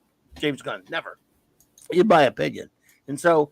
Almost everybody is well provided for in terms of the writing and the story and the characterization, and almost everybody gets something to do. I don't think any of the big characters are slighted in this. Not Peter, not Rocket. And this movie is a lot about Rocket. A lot of people have said, but you give Rocket, we don't get full Rocket for the most part. He's going to be young Rocket and all that stuff. Yeah, but it's still about his story, and you do get some cool Rocket scenes. Groot might be the one that gets like the least to do, and he's still pretty good. I was surprised how much I liked the Drax Mantis scenes. Those are just like in the Christmas special. Those are really good here as well. Nebula's terrific in this film. She's really grown as a character. They even managed to, in one of the characters that is kind of maybe slighted a little bit, Gamora, because since she's the other Gamora, she's not the Gamora that died in Infinity War. She is the in-game past Gamora that bypasses all that time and still and that doesn't know the crew. Her getting involved in this, they found a decent, clever way to get her involved with them in this. Her becoming a Ravager, it's okay, it works. We needed her with this group. Even that's very well done, considering she doesn't really know these people the way they know her. So all that stuff between her and Peter, I thought they did a pretty good job even with Gamora. So, what the strength of this film for me is characterization. Obviously, it's got the pew pew and the action, all that stuff is pretty good, but it's a fairly solid story. Lots of heart, lots of characterization, and fun bits. It does know that it still needs to be a Guardian of the Galaxy film, and therefore it never stops being fun, even if it is taking the occasional detour to be a little bit more serious. There's only like 2 stretches that I hated. I hated what happened with Adam Warlock, and I hated this one big chunk toward the middle on Counter Earth where they spend inordinate amount of time doing something. They land and they go to a neighborhood and they talk to these people, these mutate people that and go sit in their house so they can make dumb jokes. That does nothing to forward the movie at all. They could have done what they needed without going there. They didn't have to go drive their car or sit in their house or any of that stuff. That was absolutely useless, boring, unfunny crap scene of about maybe 10 to 15 minute middle, which I go, that's unnecessary. You could chop that shit out of there, and they could have gone, or you should have wrote it out of there, and they could have still got to where they needed without that scene. Aside from that, the movie, after that's over, it goes back to being slam bang entertainment through and through with not great. It moves well. It it flows so well because of the writing and the characterization and the heart that it has. So it's thoroughly an entertaining movie to me. I put it right there. Well, I've rated it. I rank all the Marvel movies, and now this is number 32 for those keeping track. There are now 32 since Iron Man 1 in 2008. 32 MCU/MCU movies. And I can't believe how high this rates for me, because the last couple of ones have been in the low 30s. I mean, the last one ranked it, put it this way, they're not very high lately. And this one did. So it'll be the last good Marvel movie for a while. It's going to be the last one I'm going to see ever. This is the last time I'm going to see a Marvel movie at the theater. And it was a gooder. It was a good way to go out. This one has no MCU drivel in it. It's no W word stuff in it. And it's what we were going to see these movies for in the first place 10 years ago when we were enjoying them. 6 years ago, up until about Endgame when we were still looking forward to these movies and getting excited about them. This is that level. I'm not saying it's the greatest one, but it's that level. It's what if we were still doing this, I'd be excited about the movies. We know that's not going to happen, though. Well said. Yep. And I want to say hi to Stephen Ransom. Hail, Stephen. Hey, Stephen. And Phantom says, in the comics, High Evolution was always all over the place, creating the animal men like Bova, who took care of Baby Wanda and Patriot. Yeah, he wasn't he like a goat character or a ram, Bova, yeah. Yes. And then he saved, and then Jessica Drew became Spider-Woman because of the High Evolutionary, because her dad had to work. Yeah, she had some medical condition, and he had to save. And he found Warlock. He's the one who found Warlock after he left after fighting Thor, and he helped him find his name and his purpose. And he sent him to Counter Earth on his first, to go there. He's the one that High Evolutionary is the one that gave him his mission originally after he had nothing to do in life. So, but that's the comics. They're never going to follow any of that stuff. Yeah, but some of the tenets are there. The basic motivations are there. So they got, we're never going to see Wundagore Mountain unless, technically, I guess he didn't die in this. You think he's gone, but you didn't see his death on screen. But I want to like this slide here is just so phenomenal. This is that great 60s retro spacesuits, Teletubbies, different colors. And they're going to this living planet the High Evolutionaries created, this living organism of planet. They got to break in, it's his headquarters, but it's just so imaginative. And there's like hairs on the surface, gross. They've got to cut through. And then, of course, they've got communicators with all the different colors. So Peter presses blue and he thinks he's talking just to Gamora, confessing his love for her and saying, we were great together. And then Mantis finally is like, you're on the open comm channel. He's like, That yellow was is for hilarious. that whole scene was you love that one dive in. They're like, That yellow was is for hilarious. this and yellow is for green. He's like, I'm supposed to know that. And blue is all channels open. Yep. Like, And you can tell the actors had chemistry though. It's well acted, well delivered, and I think that sometimes with these ensembles we have 5 or 6 characters, how the actors come off, as they, relate to each other on screen. I mean, there have been some bad acting jobs to where, things are not believable, but what's going to be a shame is that this group, I mean, it was a great group together, and now we won't see it unless something happens down the road. And we miss because so many times when you have so many characters, things get lost. Like one of the problems with The Walking Dead was there's so many characters you gave up trying to figure out who was doing what and all this. They really did a good job mixing the characters and the actors delivering the performance. Because I tell you what, killing Gillen it's just, I mean, she is just smack out to me, she was the best actor in this whole thing. The way she played all those roles when she chewed out Star-Lord for looking into her eyes. And I just the way she played that character was just so amazing. And she was such a bad butt for so long that when she emoted, you believed it from the character. I mean, she's just a brilliant actress too.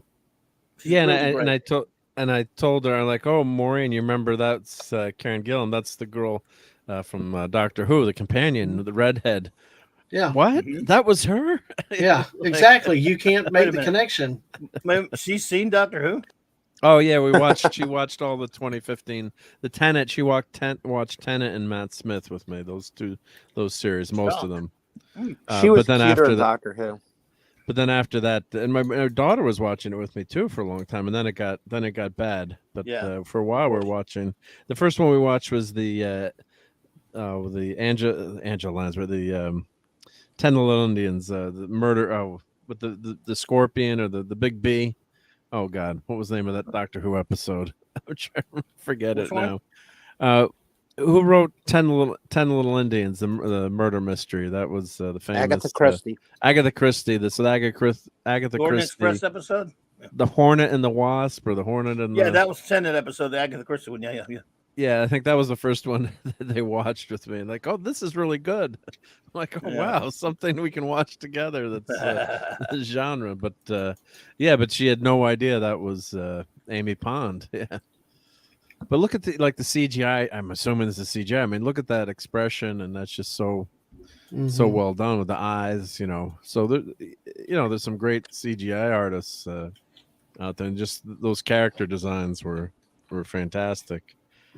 These guys are, the right hand men and women, and they were kind of idiotic characters. And then she has a moment of rebellion that doesn't go so well.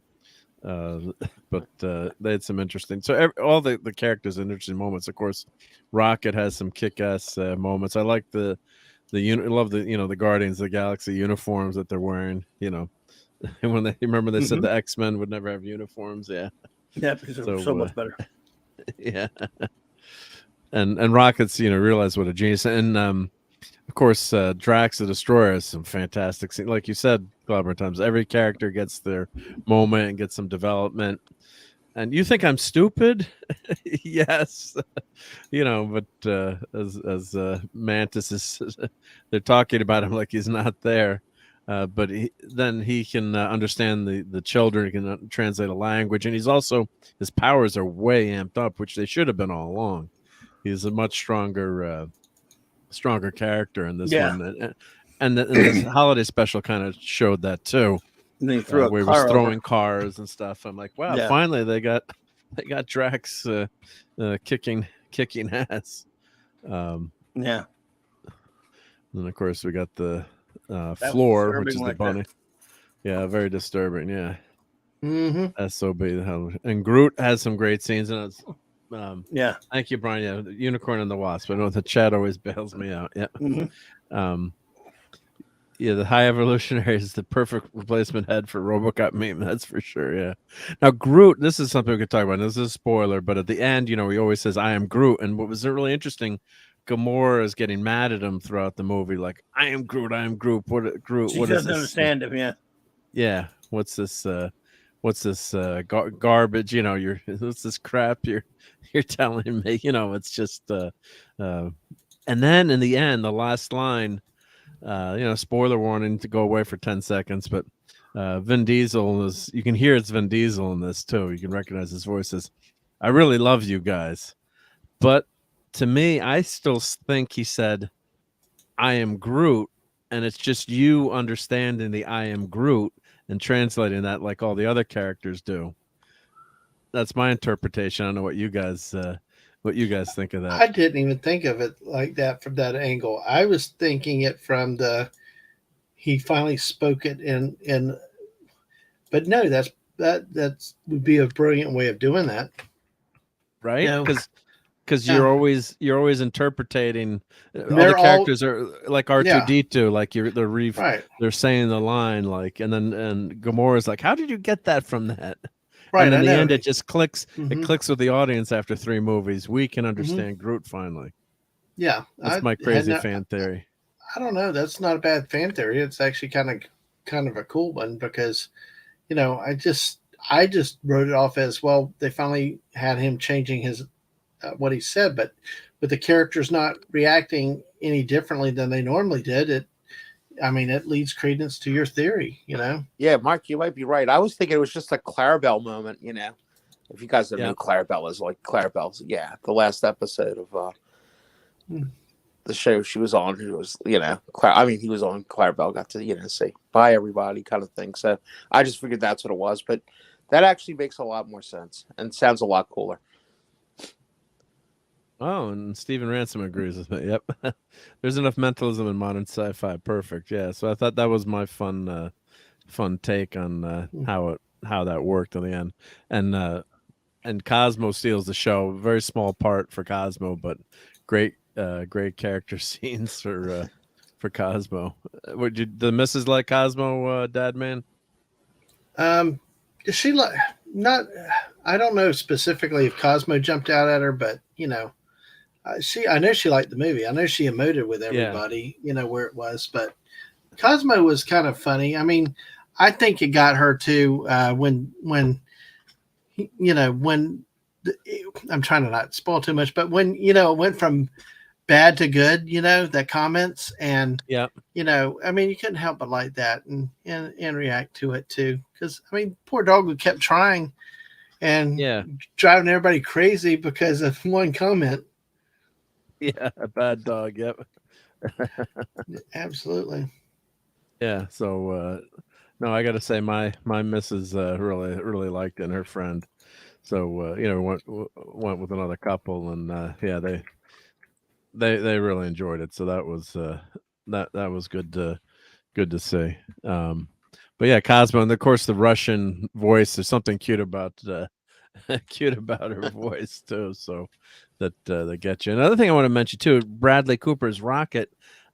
I really don't like it a lot of times where they take, where they do all this stunt. I shouldn't say stunt casting, but years ago you just had voice actors that were unknown but got these roles, and they've kind of gone to the celebrity casting and kind of taken some of these roles away, maybe from some people that lesser known voice actors, but are very famous as voice actors, but would get these parts. And I was just the one thing, at least with Bradley Cooper's voice, it doesn't take you out of the role. You don't hear Bradley Cooper. They must be doing something to it. He has a great, maybe a little bit you can kind of hear his voice, but they're tweaking his voice so that it's a little bit different. I don't know what you guys think about that, or I just hear a different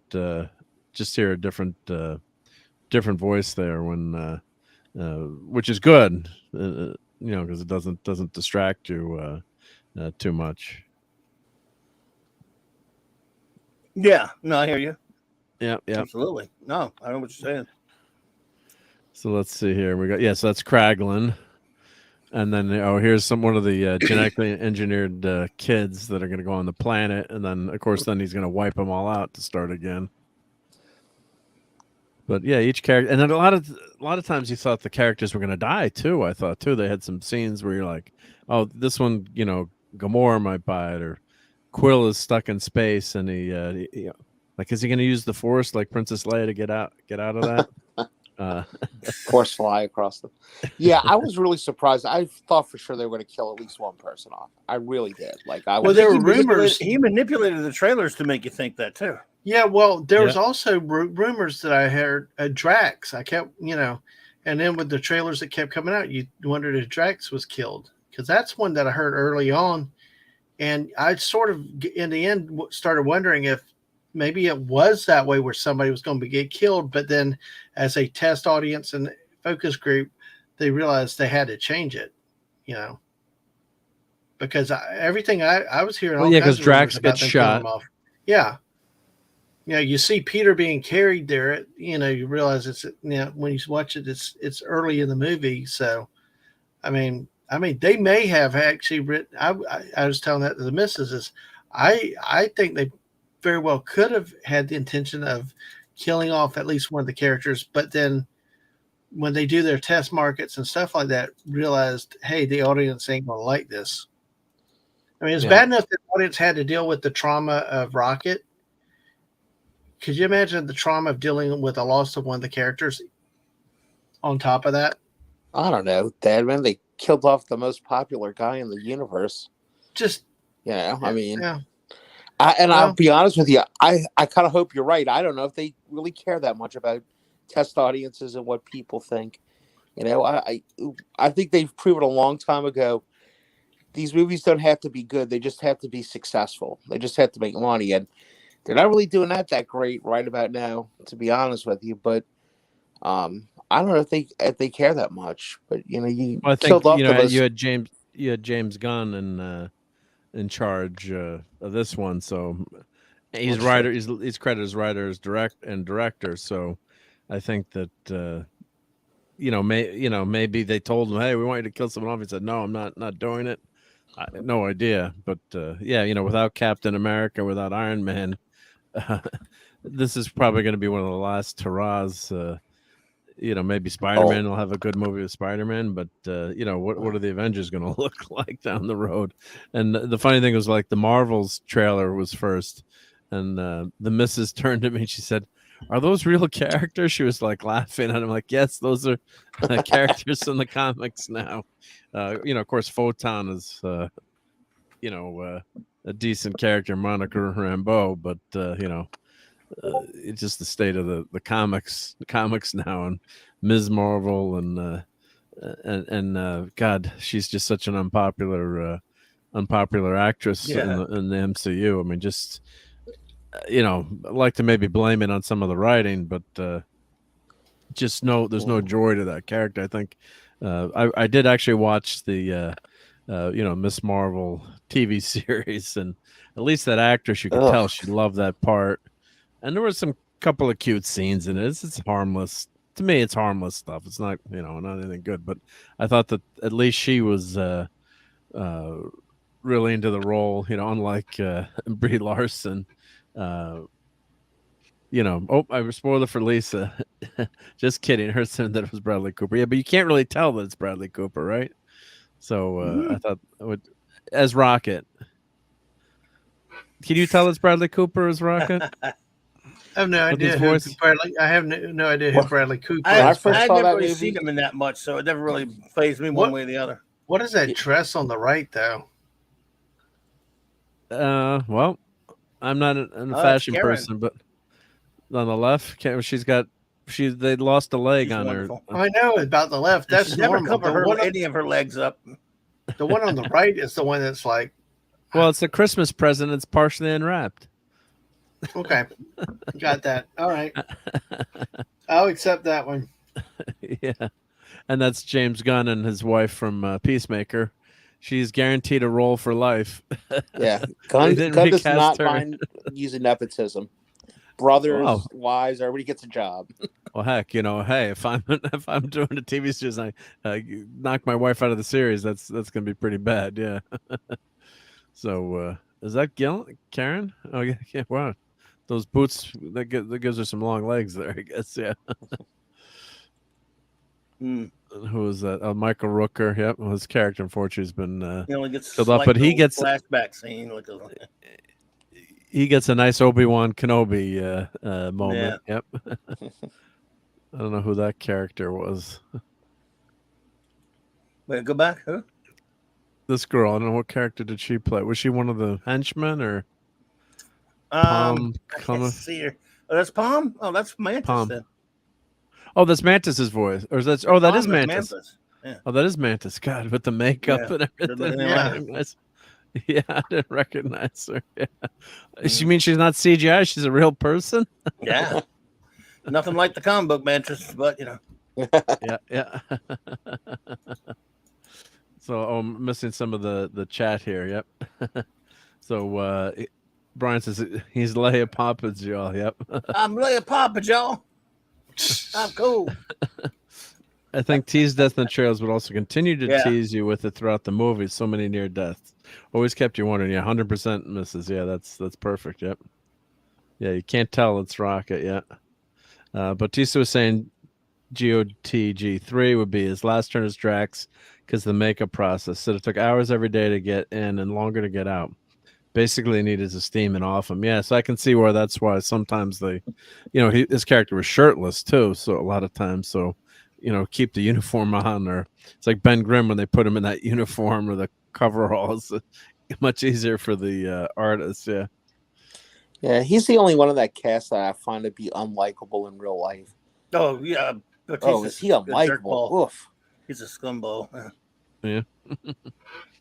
And hail to JT Kirk. Thank you for stopping by, JT. Yep. JT. And Steven says, go see this in the theater for no other reason to show DCWB the gun has the guns. Yep. And really, I mean, it is with the effects, the visuals, definitely a good movie to see on the big screen. And the fact it's added bonus that it's actually a good movie.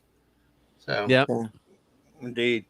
And let me say this for the record: I like this. I thought Gunn did a good job, but I think anybody who thinks James Gunn is going to go save the DC universe is no. There's nobody. Unless James Gunn is Jesus, and nobody told me that he came back already. He's not saving anything. Nobody could save that pile of garbage. I don't know. I think he's gonna. I think he's gonna do a good job eventually. I think he's gonna turn around. I think he's got the creative chops, and I'm assuming you hope he does a good job, but you don't think it's such a mess. I do, right now, but I have to tell you, I think a lot of people are kind of past it, man. I was surprised my nephews wanted to go see this. This is the first Marvel movie they've gone to see since they got tricked into going to see the. It's going to get decent word of mouth, and people still aren't going to want to go. I mean, people are not going much. I mean, I've seen every poll I've seen people talk about. Are you going to go see it? The Flash movie. Yeah. But it's my birthday. I'm inviting everyone. I was talking about this one. This one. Yeah. A lot of people are met on this, but we'll check the box office. I think this is going to get such good word of mouth. My theater was packed. It was the Dobley, expensive theater with I thought you were talking about a ton of seats. But Mark, I think Club is onto something because I've heard of channels that I respect and stuff on YouTube and stuff. They were talking about all the negative and the speculating, all the rumors that kept coming out before. It's like all of that stuff came out and maybe affecting the actual attendance because instead of it having excitement and a big build-up and people can't wait it, like the Mario movie.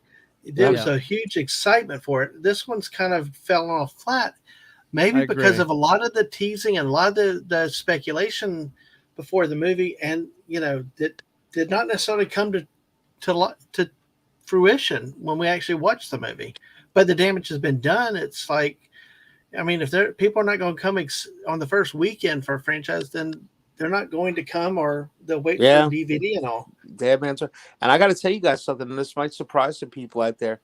Nephews are between 16 and 22. The reason they gave this movie a chance is because of Chris Pratt.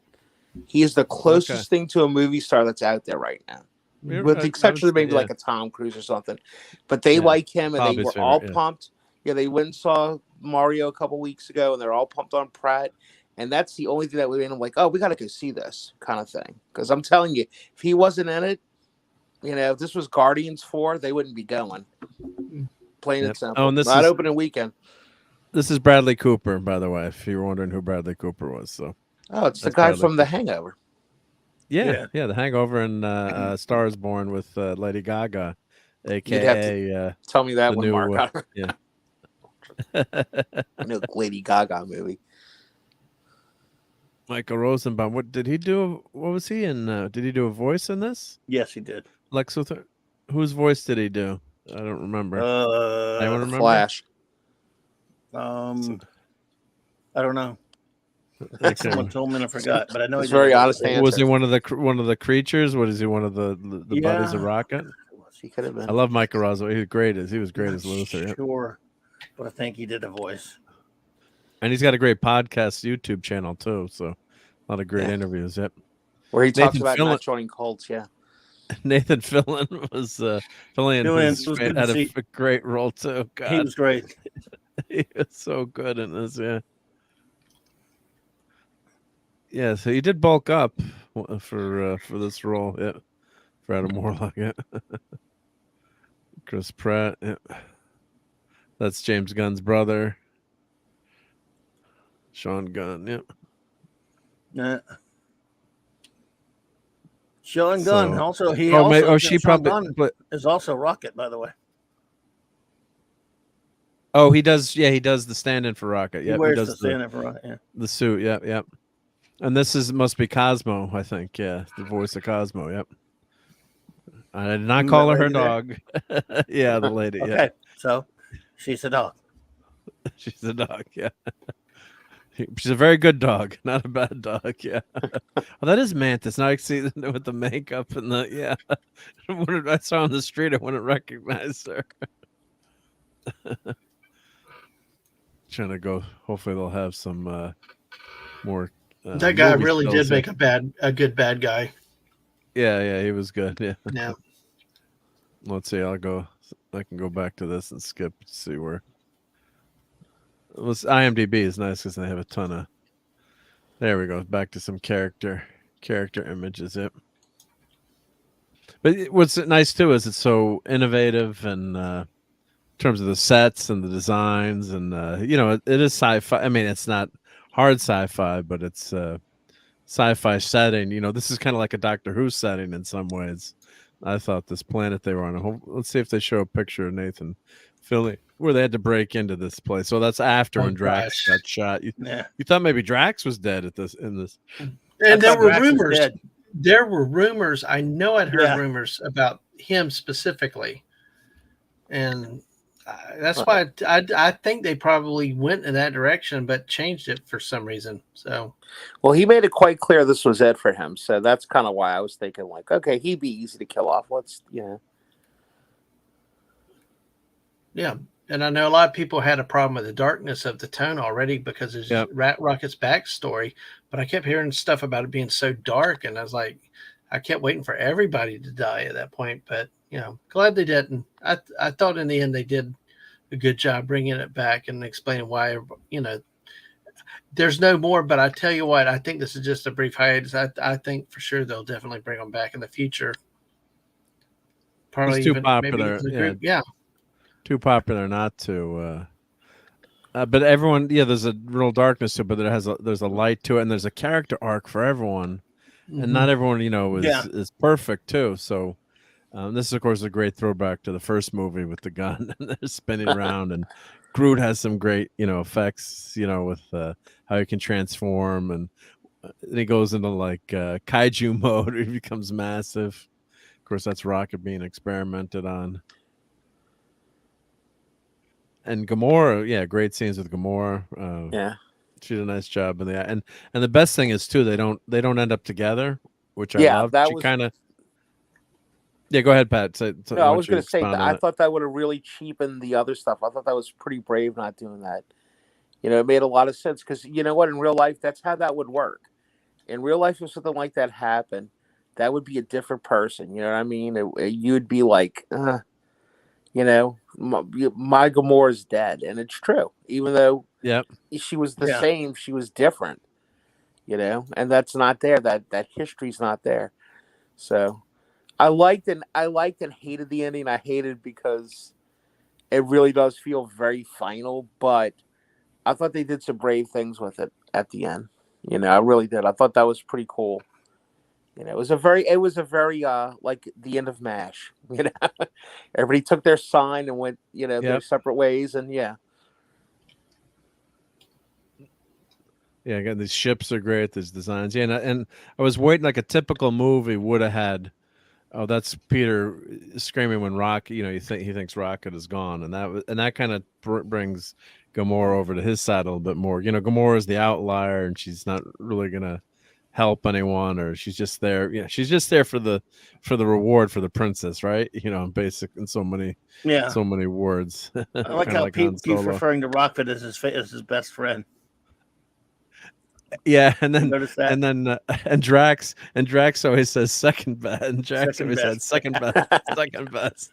I guess it's like his best friend. I don't really think Rocket and Peter were that close, to be honest with you, until this movie. They always fight so much, but yeah, I mean they fought a lot in the second, but I think they are though, because they were just when they treat each other. Yeah, and that's the thing about it. I think they really are. Yeah, they're family. Remember they said it in this other movie. And Gamora finds that in the end too, and even though she leaves to go off back with the Ravengers, and she gets back to her family, but you can tell she's you know a changed character, and it was so good. You're right, you know they didn't end up together. You want them to be together, and if I was the writer, I would have. That's why I don't get paid any money to write anything. I would have had them together at the end. But that's the easy way out. But then it leaves it open for them to get together. And one of the lines she said, "We must have been fun together." Was it "We must have been fun together" or "good together"? I'm trying to remember what the exact line was. And Peter's like, "Yes, we were," and he's kind of getting teary eyed. So she kind of reconciles the fact that they were together, but acknowledging, we're not. I'm not that Gamora. So that was a really nice touch. Why is Gamora? Yeah. Why is Gamora? So who is the lineup now? If you were to do a 4, who would be? I mean, we know who the leader is. Well, they show you the lineup in the end. Well, that's what I'm asking you guys. I'm trying to remember who it was. That's the gold guy. Gold boy. The guy with the whistle. Rocket is the leader. The gold guy, the guy with the thing on his head. Yeah, the Raglan. There was Raglan, of course. Yep. Yeah, there was Groot. Of course, there was this little girl that was, I think, one. I don't know which of the kids she was. She was one of the girls that was being created to, for the next planet, and obviously she had some kind of powers. That's not her. Yeah, she's got other powers. My littlest nephew did say it the best, though.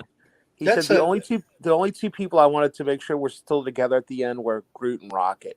And they are. Yeah. Yeah, and Groot is noticeably bigger. He's massively Yes, he looked huge. a little weird. He looked a little weird in some of the scenes, but it worked still, But the very last scene, he's like 30 feet tall. He's like an ant. Did you guys catch that? Or yeah, an ant. So I don't know if he can shrink down to normal size. So tree beard. Tree beard. Whoa. One of the pig creatures, from the planet. Yeah, there was a scene where these two, they were dealing drugs on the planet, and Peter Quill makes a line like, you've created this planet where you've got, a pig buying meth from a rabbit or something like that. And he's like, I know, that's why I've got to destroy it. And her makeup must take forever too. And then man, it's got to be miserable. Yeah. Well, Star-Lord he's supposed to be using the Zune. I'm going to show my Zune in a second here.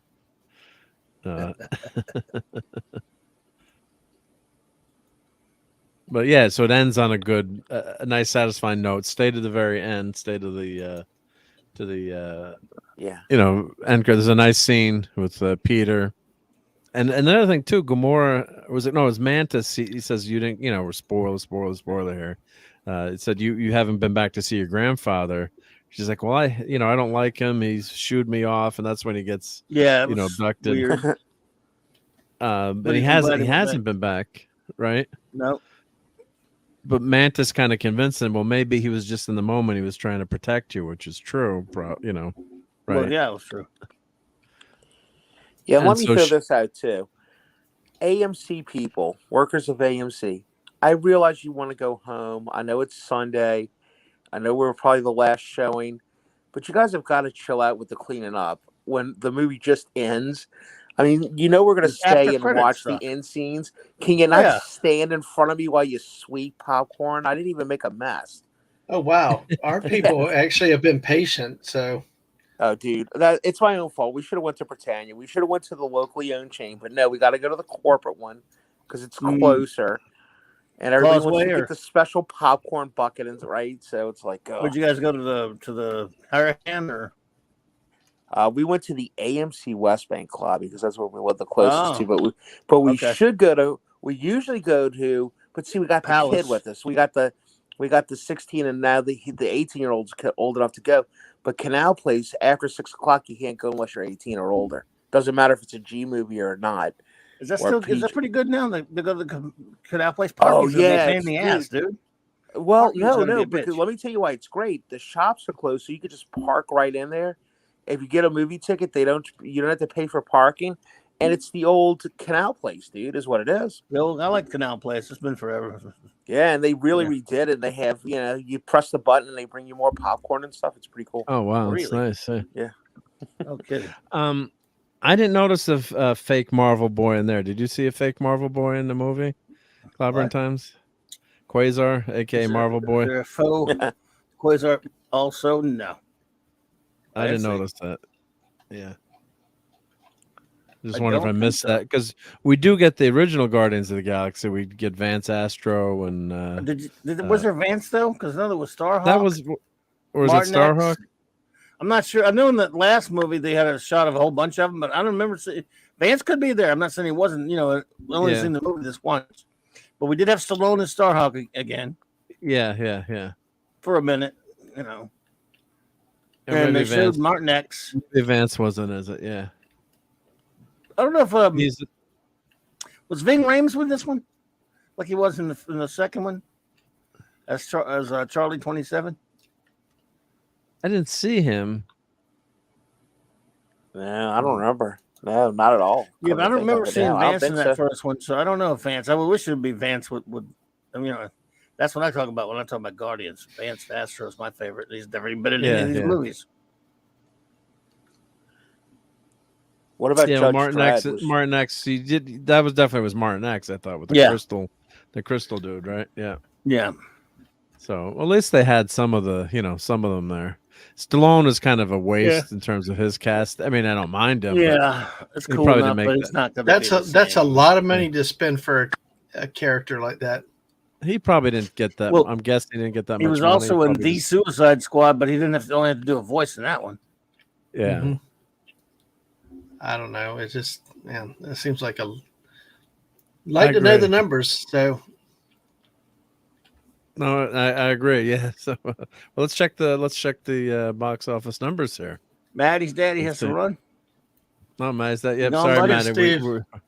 We were spoiling it, but thank you for being here. Yep. Well, thanks for being here, buddy. Yeah, thank you, gentlemen. It's it's past the witching hour for me, so gotta get up and do dad-like things. So have a good stream. Thank you for letting me be a part of it. And hang, buddy. Cool. Say hi to Maddie. Tell her we're thinking of her. Yep. Yeah. I will. Anytime she wants to increase our ratings and to say hi.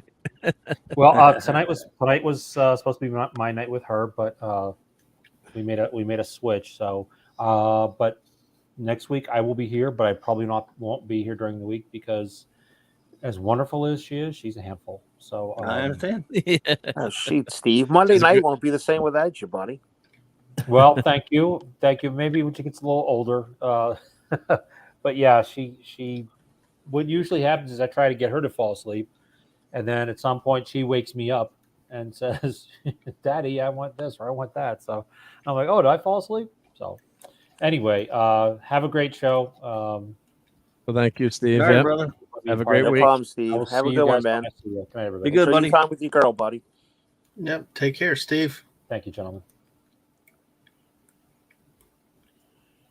Maybe Steve's picking the right time to take a Monday off, Clobby. We've had some pretty good shows the last few weeks. Maybe we're due for kind of a boring one or something. I don't know. I'll try. I'll do my best. I mean, don't J-Man and I will try to make a good show tomorrow. Yep. Clobby will be talking about all hot stuff cartoons from Harvey Comics. No one ever tells me anything. Yeah, right. So is it doing well? I mean, how are we doing? I think it's doing pretty darn well. So let's look at it. So made far? I mean, $114 million. Better than Ant-Man and the Wasp.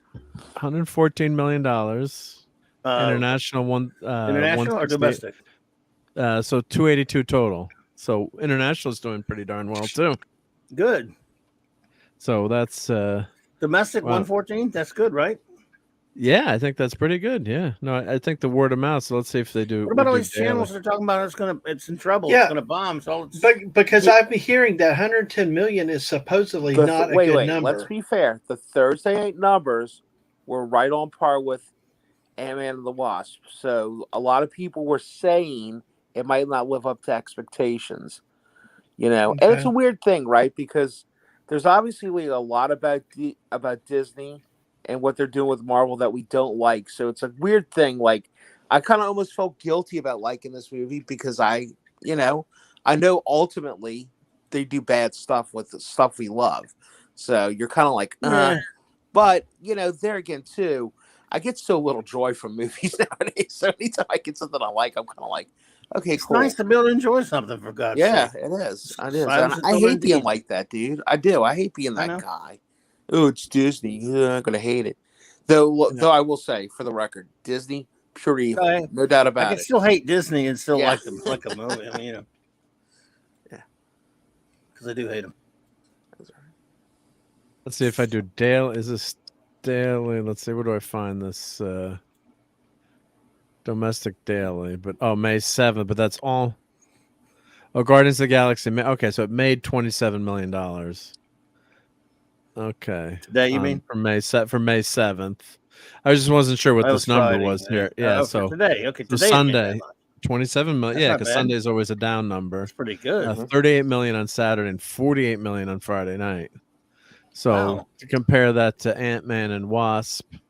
So if we do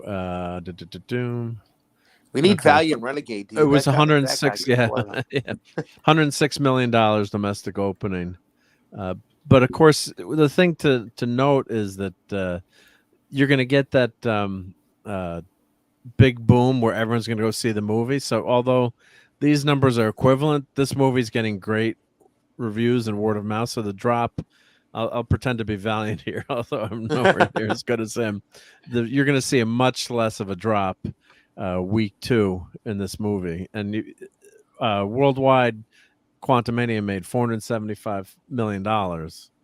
Huge bomb. They probably need to, get like 800 million or more. So they're already at, this movie's already at 282 the first weekend. So Ant-Man and Wasp just crumbled. Let's see if I can do the daily. So let's see, 106 that first weekend. President's Day 120. But then you're going to see, let's see if I do domestic daily. Numbers. So but then, they're making, that's the screen average. So 14. Oh, here we go. This column here, the daily, 7, 3, 7, 8, 14. So 14. So that second Saturday was the last day that it was in double-digit millions. I'm predicting the Guardians is going to have a much better weekend that second weekend. Quick question: What's the big movie for Memorial Day weekend? Why didn't they wait till Memorial Day? What would they have been up against? I don't know. I'm not sure. JT says that Clownfish TV was saying that the expected box office kept trending down. Oh, well. What happened? Mark killed it. Oh! Sorry. Oh, I missed. No, it's fine. Yeah, go for it. It's cool, dude. I was joking. I know. I was 130 to 120 to 110, then to like 105. When people saw that, they thought it might be a stinker. Huh. Well, but it's way over that now, right? Or it's over that now. What is it, at 114? Well, it's at 114. Yep. It's nice when the critics and the viewers can actually agree when they're honest. It's how they go for through the second week that matters. Yep. So according to Box Office Mojo, domestic box. Yeah. Ant-Man is okay. Well, and let's be honest, too, guys. Ant-Man and the Wasp was a mess. It was dumb. It was messy. The CG looked terrible. So can't even compare it to this movie.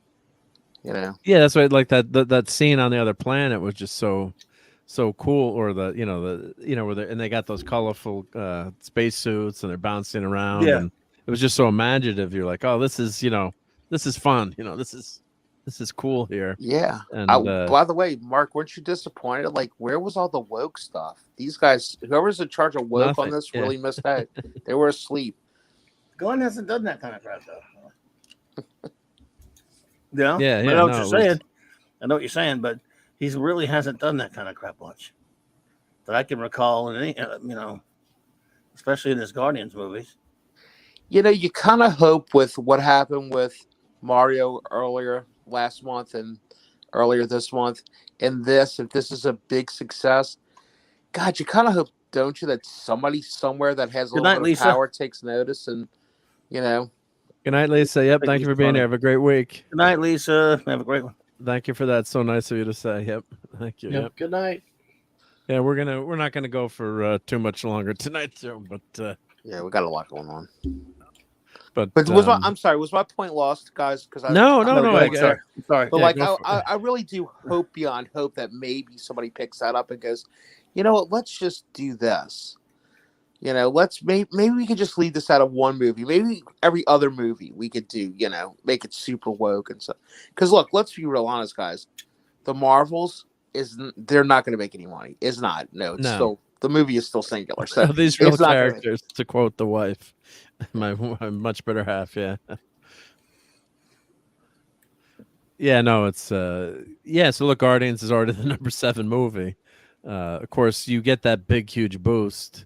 This is just domestic. Let's see, worldwide. I do worldwide. Yep.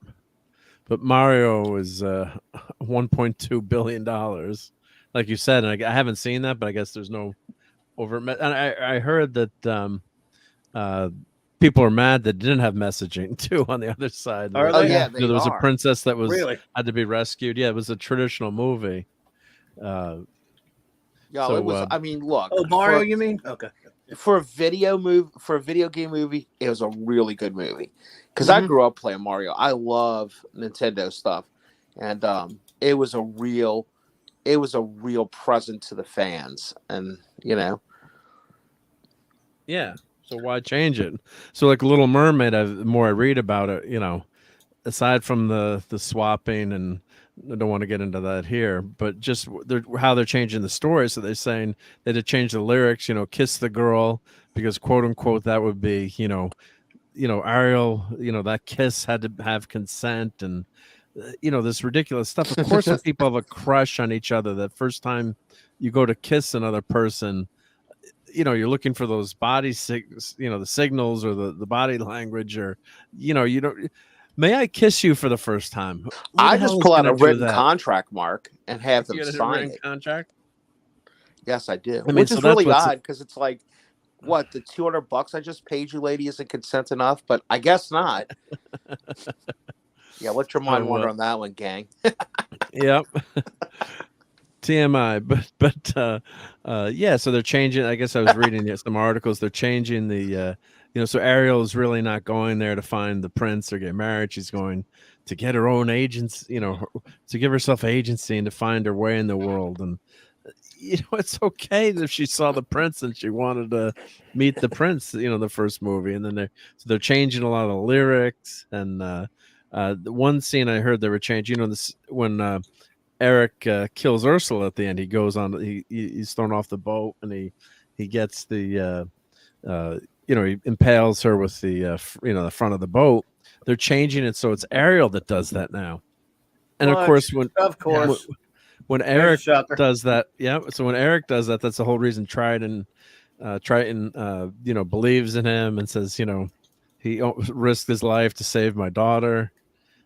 So if Ariel does that, that ruins the character. It's just ridiculous. I mean, just totally stupid. I mean, just really, really dumb. Because they can't have someone be so quote unquote traditional. A traditional fairy tale is not gonna. It's not gonna work anymore. So, and this movie had none of that. I mean, there's messaging in this movie, but it's the old fashioned. Learn from the movie and learn from the villain's downfall, but it's not preaching to you, or there's no Doctor Who plastic speech where the doctor tells you not to use plastic as they're filming, or they're using every plastic in the universe to create the movie and to film it digitally, right? And working on it's like if you disappeared oil and plastic, half the world would disappear. You'd be in big trouble. The Daleks are aluminum. They're aluminum, yeah. So that's what I really liked about this movie, and it's going to end up being one of the top movies of the year, I'm guessing. So yeah, worldwide, yeah, D&D only made $200 million, which I don't know how much they spent on that. I'm guessing that was maybe lost money. Wick made $400 million. I don't know what the budget for that. And Ant-Man and Wasp that was a weak movie too, man, for the Wick series. I thought money was. Oh, you think so? I was really impressed with it, but then again, I will say that best. I meant to go back to what Pat said earlier about the CGI in Ant-Man and Wasp. I tell you what, even Cocaine Bear had better CGI. So I love Cocaine Bear. So, but you know what? That's three: Mario, Cocaine Bear, Wick. Now, this Guardians. I mean, they all. What's one commonality of besides I've seen them in theater, I've enjoyed them all. Is lack of the overbearing messages. Yeah, and that's the common factor in every one of those. Even something stupid like Cocaine, especially something like that. It was actually had a better plot than most of these than Ant-Man and Wasp. My wife and I, we did a stream on it, and we were comparing the. She made specific comments about how the two movies and how the CGI and Cocaine Bear actually beat it from Marvel, But yeah, so. But you know what the sad part is, the Dead Man? What's that? What's your next movie y'all are excited about this summer? There isn't one. Right, there isn't. Except for what he's showing right there. What he's showing right there. I've heard about that movie from another streamer. But then it's an India movie that I've heard is really good. And see, that's something the missus would like to see because she likes those movies. So yeah, we've had RRR was really good. Yep. So, and look, there's another Evil Dead movie. Oh gosh, really? Why? Titanic. Well, Titanic made $70 million on the re-release. Not bad. Yeah. Magic Mike's Last Dance. So yeah, can't wait. Cocaine Bear made 87, so not bad. Shazam, look, 133. What a failure Shazam was. Oof. Talk about that was a hot mess too. Yeah, yikes.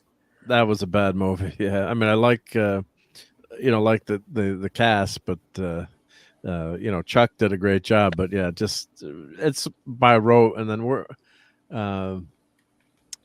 just a boring movie. And I guess yeah. And I have to tell you, the worst part about that is I think a lot of people are seeing what The Rock's really like in real life, and he is losing a lot of popularity. And my nephews, man, that's like the next generation. Those kids love wrestling and stuff. They do not like him now. They are really like, he's gone PC, right? Yeah. Well, not only that, Mark, he's just like, I mean, he's like a sneak, dude. I mean, he sabotages other people. You know, and if you're a big Van Diesel fan, which we are in this family for some odd reason, I don't know why we are. I know why. My brother-in-law is like, they're big Fast and Furious fans. I'm not. But like, he tried to ruin Van Diesel's career, dude. He's a jerk. I mean, how did he do that? Keep him from getting roles. He tried to pull like a lot of throw his weight around a little bit with the Fast and Furious movies, and they don't get along anyway. And Van Diesel was kind of like, hey man, let's just lay this, aside and let's do the movie where it's going to be the kind of original cast and stuff, and you know he won't let it go because he's got a big ego, dude. Everything's got to be about him.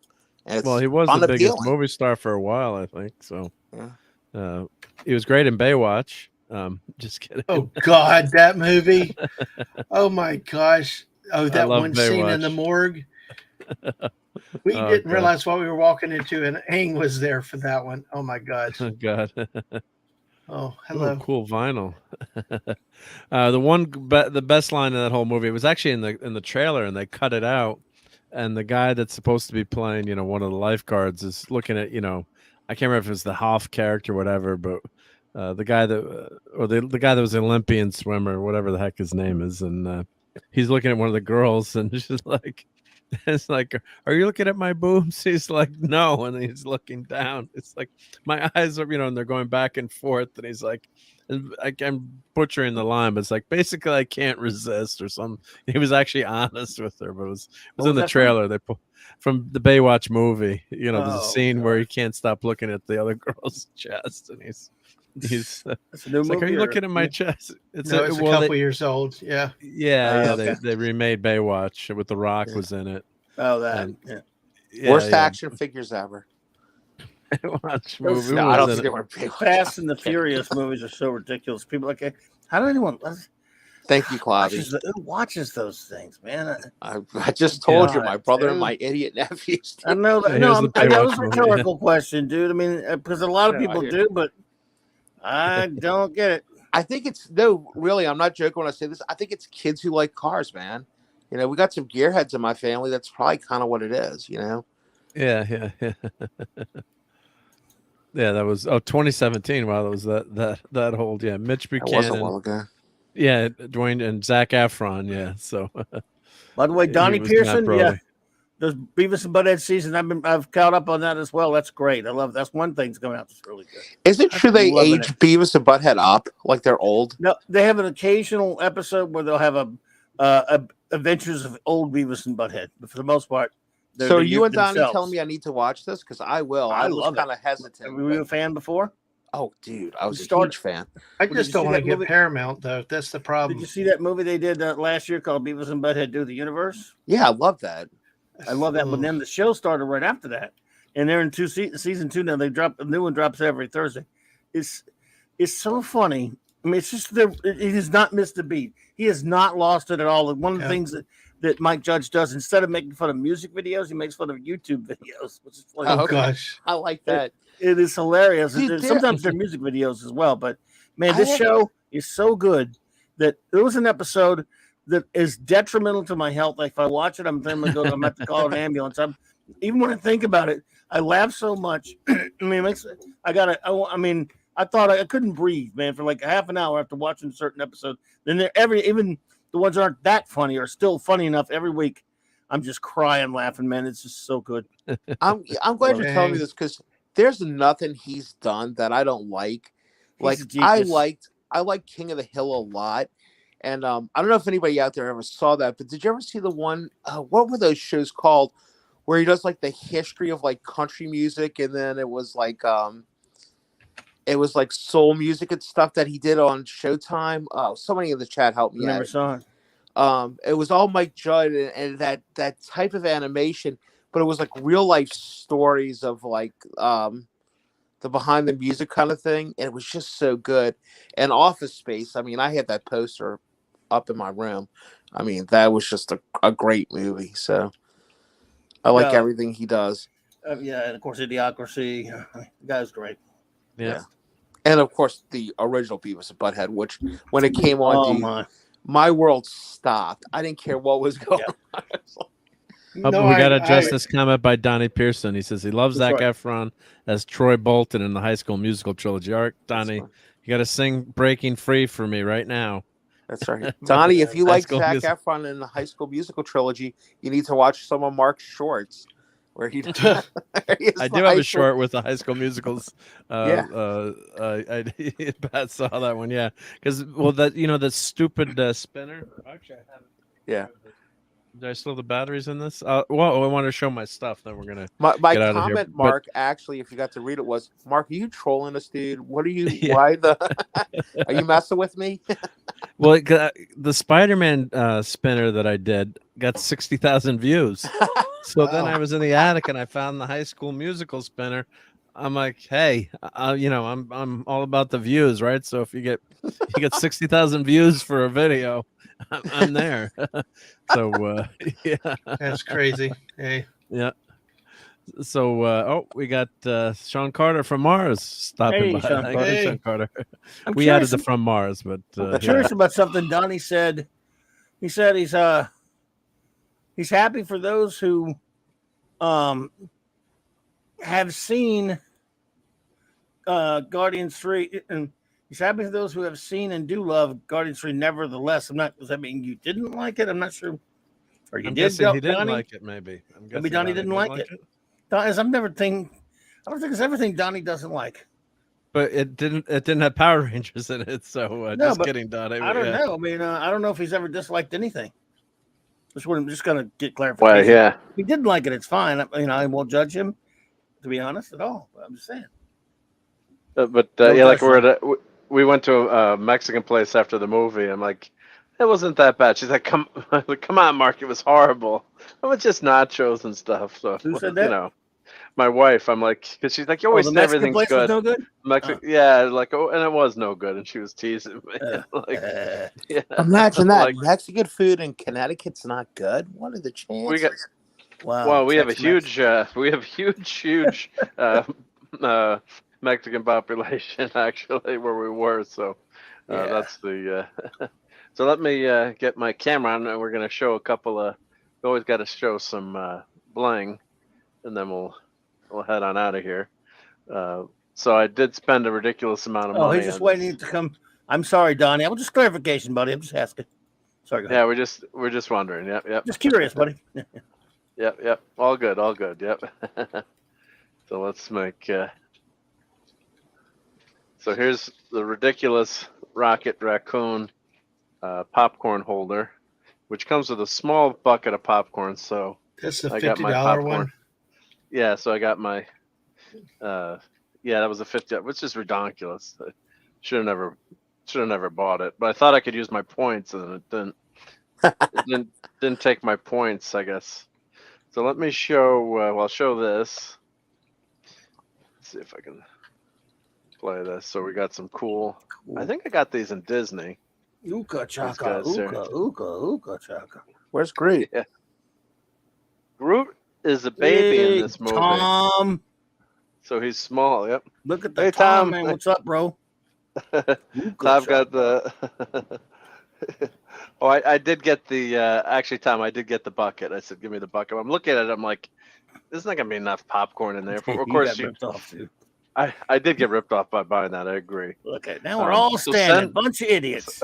So send money to Mark, for buying the stupid popcorn. And I go to so many movies at AMC. I have the AMC members. Yeah, we do too. And I have like $50 in points. So here's Tom bought it too. I think this is for Tom bought it too. Okay, Tom got ripped off. I wanted to, man. I asked the girl at the counter how much it was, and when she couldn't tell me, I looked and said, "That's going to be too much. Don't tell me. I don't want to know." I don't want to know. Well, that's why I go to Cinemark. They don't sell things like that. Yeah, you didn't have that problem. Yeah. Nope. We got cheaper Stay Puft Marshmallow Man buckets. Gotcha. So so it was ridiculous, but I did buy it, and I thought I could use all my points, and and they don't sell it cheaper without the popcorn, which is nuts. Yeah. So what do you mean? The popcorn is like $15 to $20 our way anyway. You don't even get the popcorn free, is what you're saying? No, because it's $50 with the popcorn. Spring from the 50. They don't put the freaking 3 pieces. Oh no, you get the popcorn.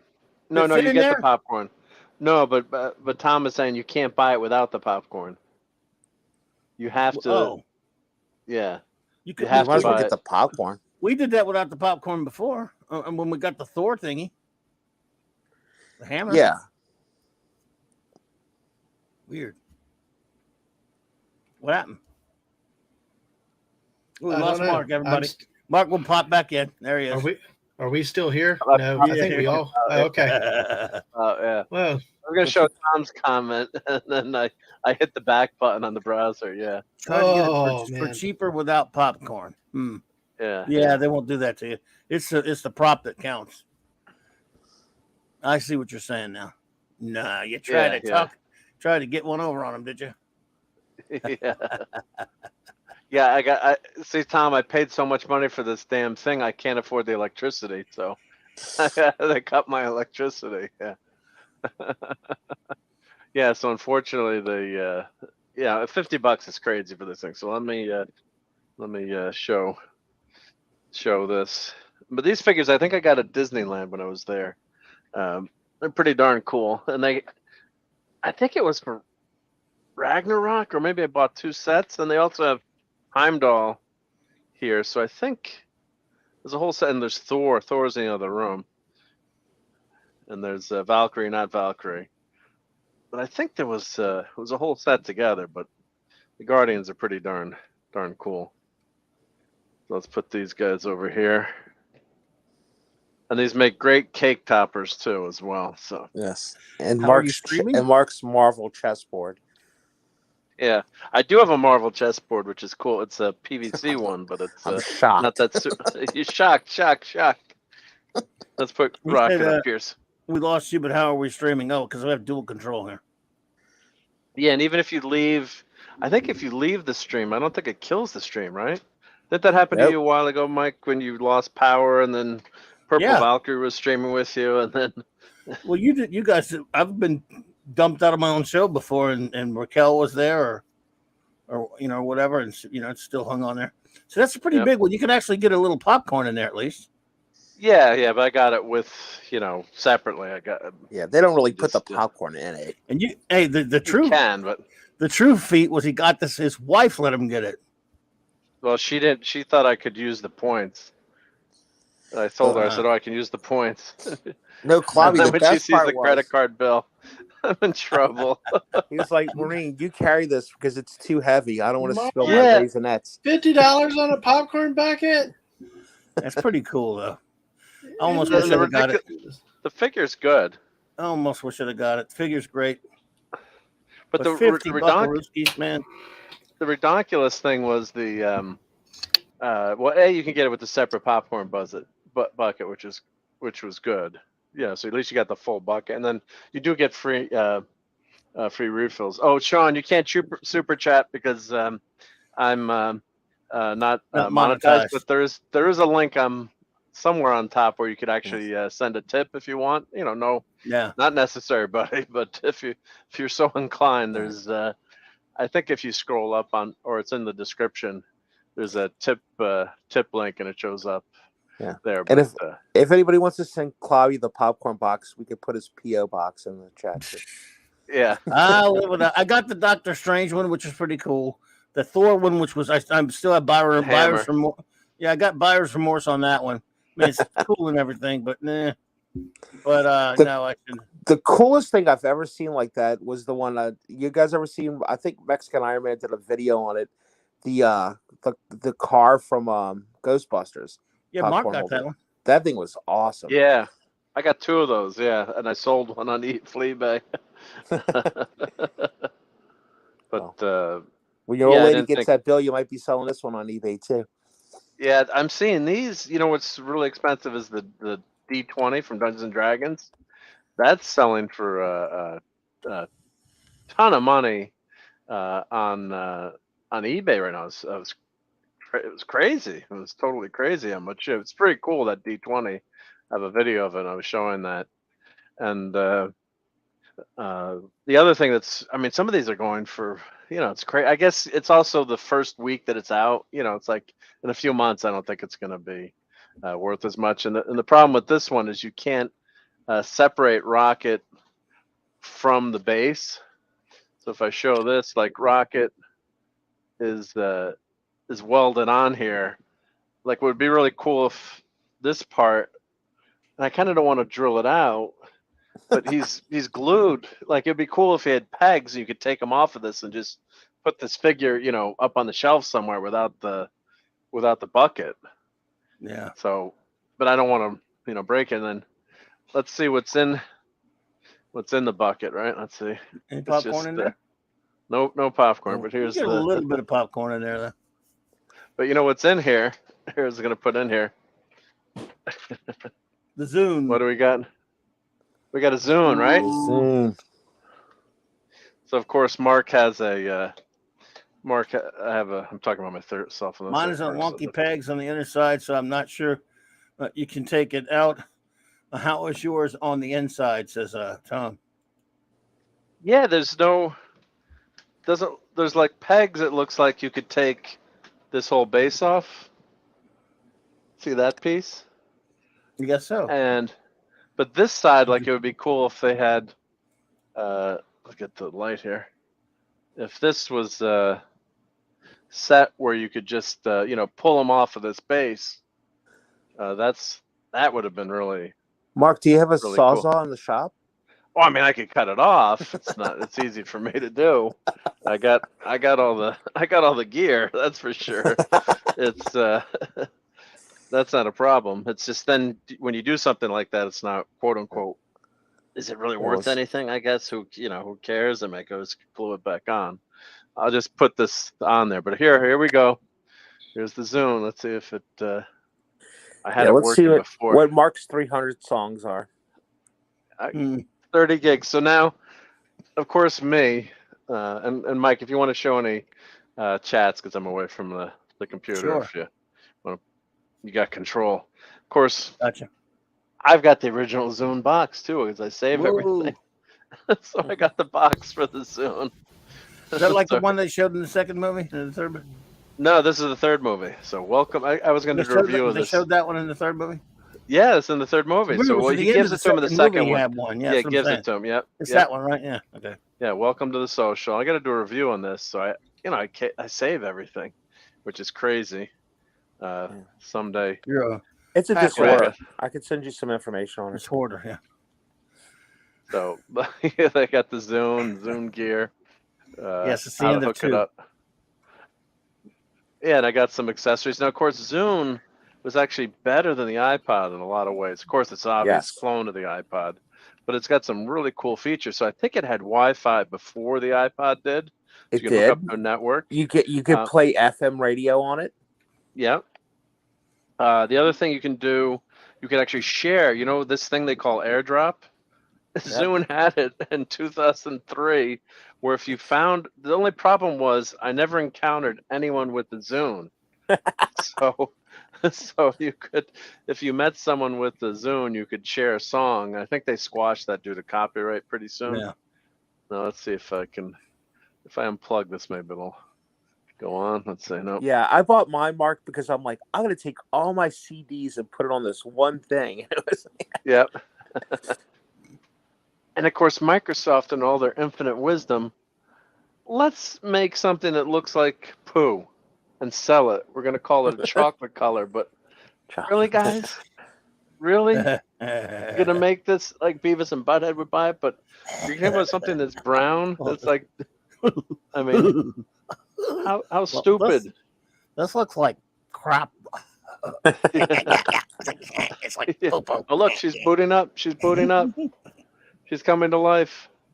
And I just ordered another battery on Amazon. Oh, it just went off. Let's see.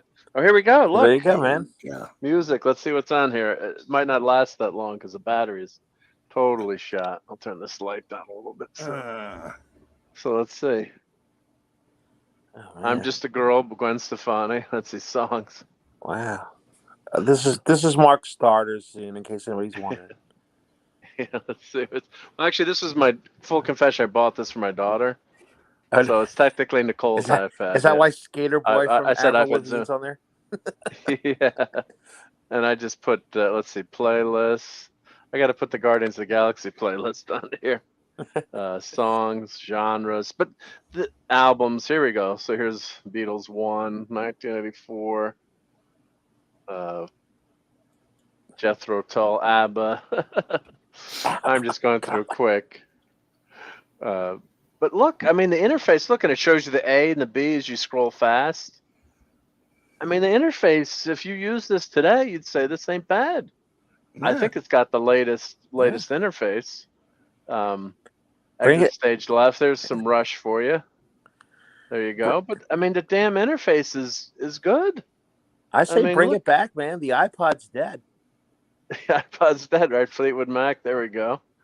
Billy Joel. But look how this sucker works. And it's good. It's got 30 gigs. I mean, it's nothing today, but I was watching it's a hard video to with believe someone it's 20 years old, bud. And it's still, look, there's my Zeppelin on here I put on for Nicole. You know, you've got to be a good dad to have some good Zeppelin on here. You got playlists. All right, so genres. So then also what it had too, you could have videos. Of course, I'm not going to play videos and pictures. I found these are all safe. But Mark might be the only guy I know that I would ever put the best makeout album ever made onto his daughter's Zune. That's crazy, man. What are you trying to teach her? There's my daughter on there. Yeah, so we had photos on there. You could put photos on. I don't know if you could do that with the iPod at the time. Social. So you had social. I guess that was if you met another person. Yeah, with the Zoom, friends, inbox. So it had Wi-Fi. Radio, like you said, you could play radio. AM 92.3. That's a good station. Yeah, good station. 104.5. But the damn interface is good. Marketplace. You could go to the marketplace on the Zune. It was dead now, I think, obviously. Yeah, I'm pretty sure. Games. Yeah. But you could play. Look, I could play Space Battle. Let's see. Pull up Snake. Snake. Yeah, there's Space Battle. Texas Hold'em, checkers. Let's see Texas Hold'em. Let's see what it looks like. Play. Let's see. Let's get. Is it gonna work? It's probably internet power, but everything looked good on here. It's just. Brian said iPod had the remote dongle with FM transmitter built in. It's still I can't with the cord is so short here. I can't. But the sucker it's working. Let's see, single player, new standard, easy. Mark's gonna start bringing that with him to the shop. Look, you know what's strange is I'm sitting here looking at Mark's screen there, and I see that 1939, the M, and I think of Michigan Wolverines. I'm thinking sports with that block M. So, yeah, that's. How do I get Marvel. back to the home screen? Yeah, it's the Marvel Comics. Yep. So yeah, but I mean, so it had games on it before the iPod had games too, I think, and then settings. But the interface is darn good interface. I'm gonna give it to the Zune folks. I mean, they did a nice job. And the other thing was the software on the computer was really good too. And the software was the Zune software. They kept it going for a while, but then they killed it.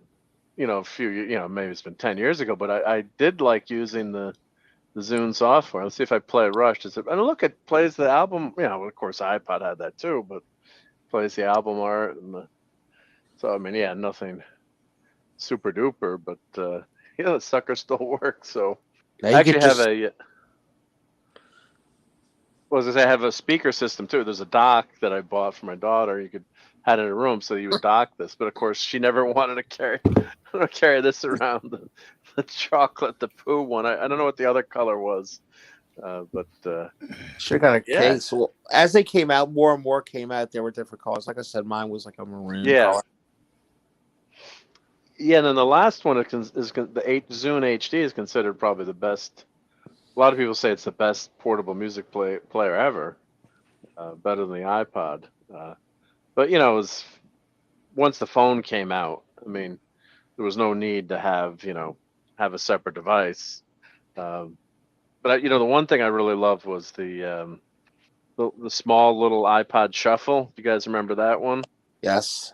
The little super mini. Oh yeah. See, I think.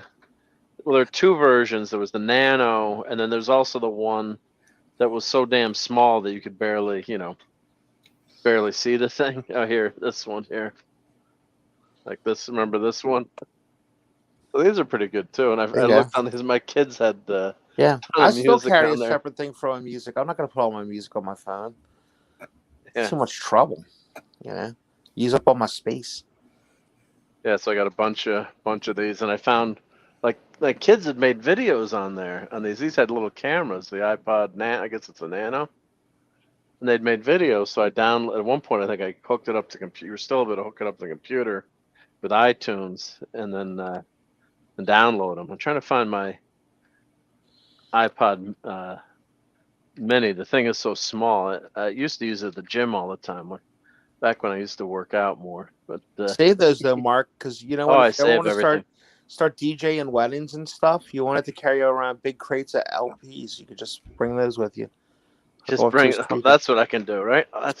Here we go. Here's the iPod. They discontinued the iPod Shuffle, but this is one of the best damn. I just threw like a bunch of music on here. There's no screen, but then you would just play shuffle. You didn't care what was on there. You just had enough music to go work out of the gym, and you had there were no Bluetooth headphones back then, boys and girls. So, then you had to, just play. You didn't care. Like there was a way to skip the songs and stuff, and but it was skip. It was too complicated. Plus and minus, it was just too complicated. You just play the goddamn thing on shuffle. I don't care, right? One of those deals. Let's be honest. The real reason they made those is so that they could have a grand prize for like candy sales at middle school. Like, we get a new iPod Shuffle. Yeah. Spent $26 on, so go spell $2,000 worth of candy so you can win one. Well, that was they had a big prize with the Walkman, and one of my classmates won a Walkman. But back then it was like just out. It was like $300 or something ridiculous, where it was super expensive, and everyone was so jealous. It was Alexandra. Well, I won't say her last name, but Alexandra. She ended up working at Fox News with Sean Hannity. She was one of the first people to on the Sean Hannity show. As an aside, that's a weird thing to brag about, but okay. Well, it was interesting because then I was like the conservative, like in the group, and like my mom's like, "Do you see Alexandra's working for Sean Hannity?" When he started out, he was just the show was,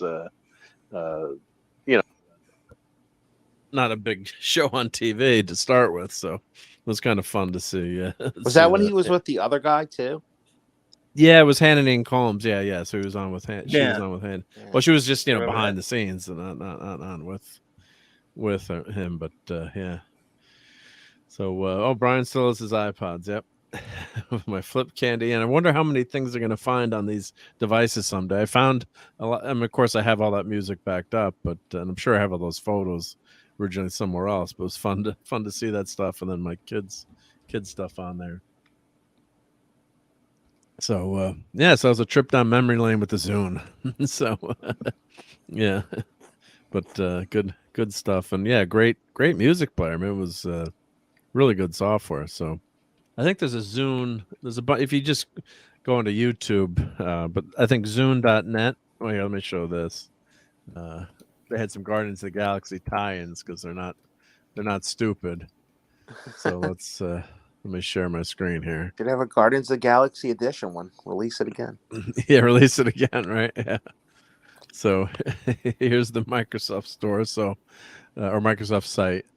So Peter Quill with the Zune, but this is reviving a Microsoft Zune. So they had Scott Hanselman had a YouTube video, and just some fun, silly stuff. They just brought the website back to life. But then Scott here, if you watch this, I won't play it, so I don't get into trouble. But so there was a Zune.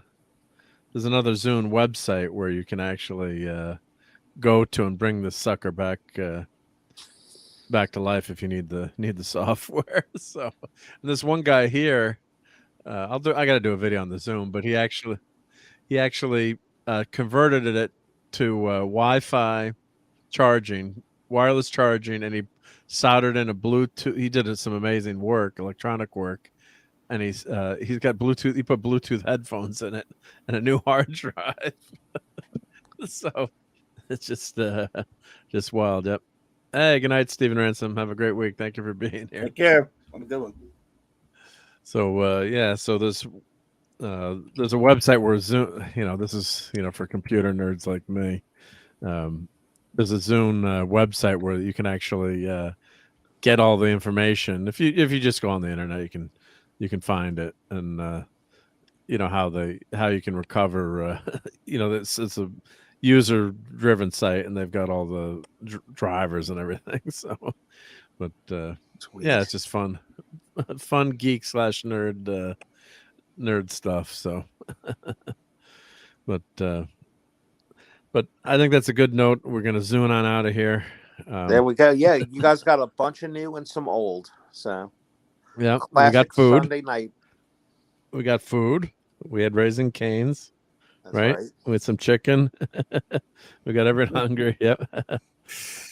Low Spec Linux laptop was here before. I know we're gonna ask if he's still here. We're gonna ask him. But if you go on the interwebs, you can find a lot of ways which is neat to revive this old but good tech. So in a lot of ways, it's like Betamax versus VHS, and of course Microsoft was late to the game, but it's some good features in that Zune. I always liked that player. So I'm glad it's working. So, but thank you to Maddie's daddy for being here earlier. Thank you to Dad Man. Mm-hmm. Thank you to Clobberin Times. Oh, thank you, buddy. And so it was awesome you were here. I love your avatar. Thank you to Pat S. And I appreciate your tolerance of me, sir. Well, you got a Han Solo logo, so not so bad. But I'm just going to shout out who's active in the chat right now. So we've got Donnie's headed out. So hail to Donnie. Have a great week. Brian Hepburn, and thank you, Brian, for being a Patreon again. JT Kirk, Stephen Ransom, and Tom for stopping by. Thank you very much, Tom. I don't know if he's doing a Midnight Edge tonight. Sean Carter from Mars, Phantom Outsider, Mrs. Dadman, Lisa was here, Apollo's Minion was here, and now that I'm getting in the rabbit hole of missing people and forgetting people, I'm sure Tiger Stripes. Tiger Stripes was Tom here. Was yep. here. Tom was here. Yep. Tom from Midnight's Edge, buddy. Good to see you. J-Man. And of course, J-Man. my chat. Oh, J-Man was here. Mm-hmm. Stephen Ransom. Yep. Fancy. Good night, Mrs. Yep. Yeah. Nobody liked my Cardi B popcorn, but I didn't. I must have missed it because I was looking at the other screen. What was the Cardi B popcorn joke? It's got to be something about being. I don't know. Where's that joke? Or you put it back in because I missed it. Was it like your Lizzo? Oh, here we go. Here we go. Takes your popcorn bucket and walks off with it. Oh, that's a hot buttered. Yep. Clobberin Times doesn't know what that means. Yep. That was funny. Yep. I'll give you that. Yep.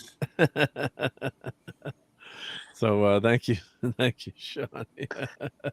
Funny yet disturbing, Sean. Yeah, and unfortunately, I know what that is. Most people do not, or a lot of people do not, depending on your age group. Yep, but somehow I know that. Unfortunately, yep. But thank you, everyone. It's been great hanging out with everyone tonight. We're gonna wrap it up just before the 3-hour mark, so that's all good. So not too late. Dad Man, go Devils. Okay, you got me to say it. You were on my yay. But by the way, I did not realize tomorrow night, I do my sports news, and I've been looking at news.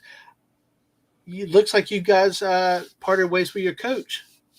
Yep. Yeah. Brian Gallant is. They agreed to mutually part ways. A lot of times in sports ball, you get rid of the. You get rid of the coach as a scapegoat, but I think there's my thing. Goalie mask.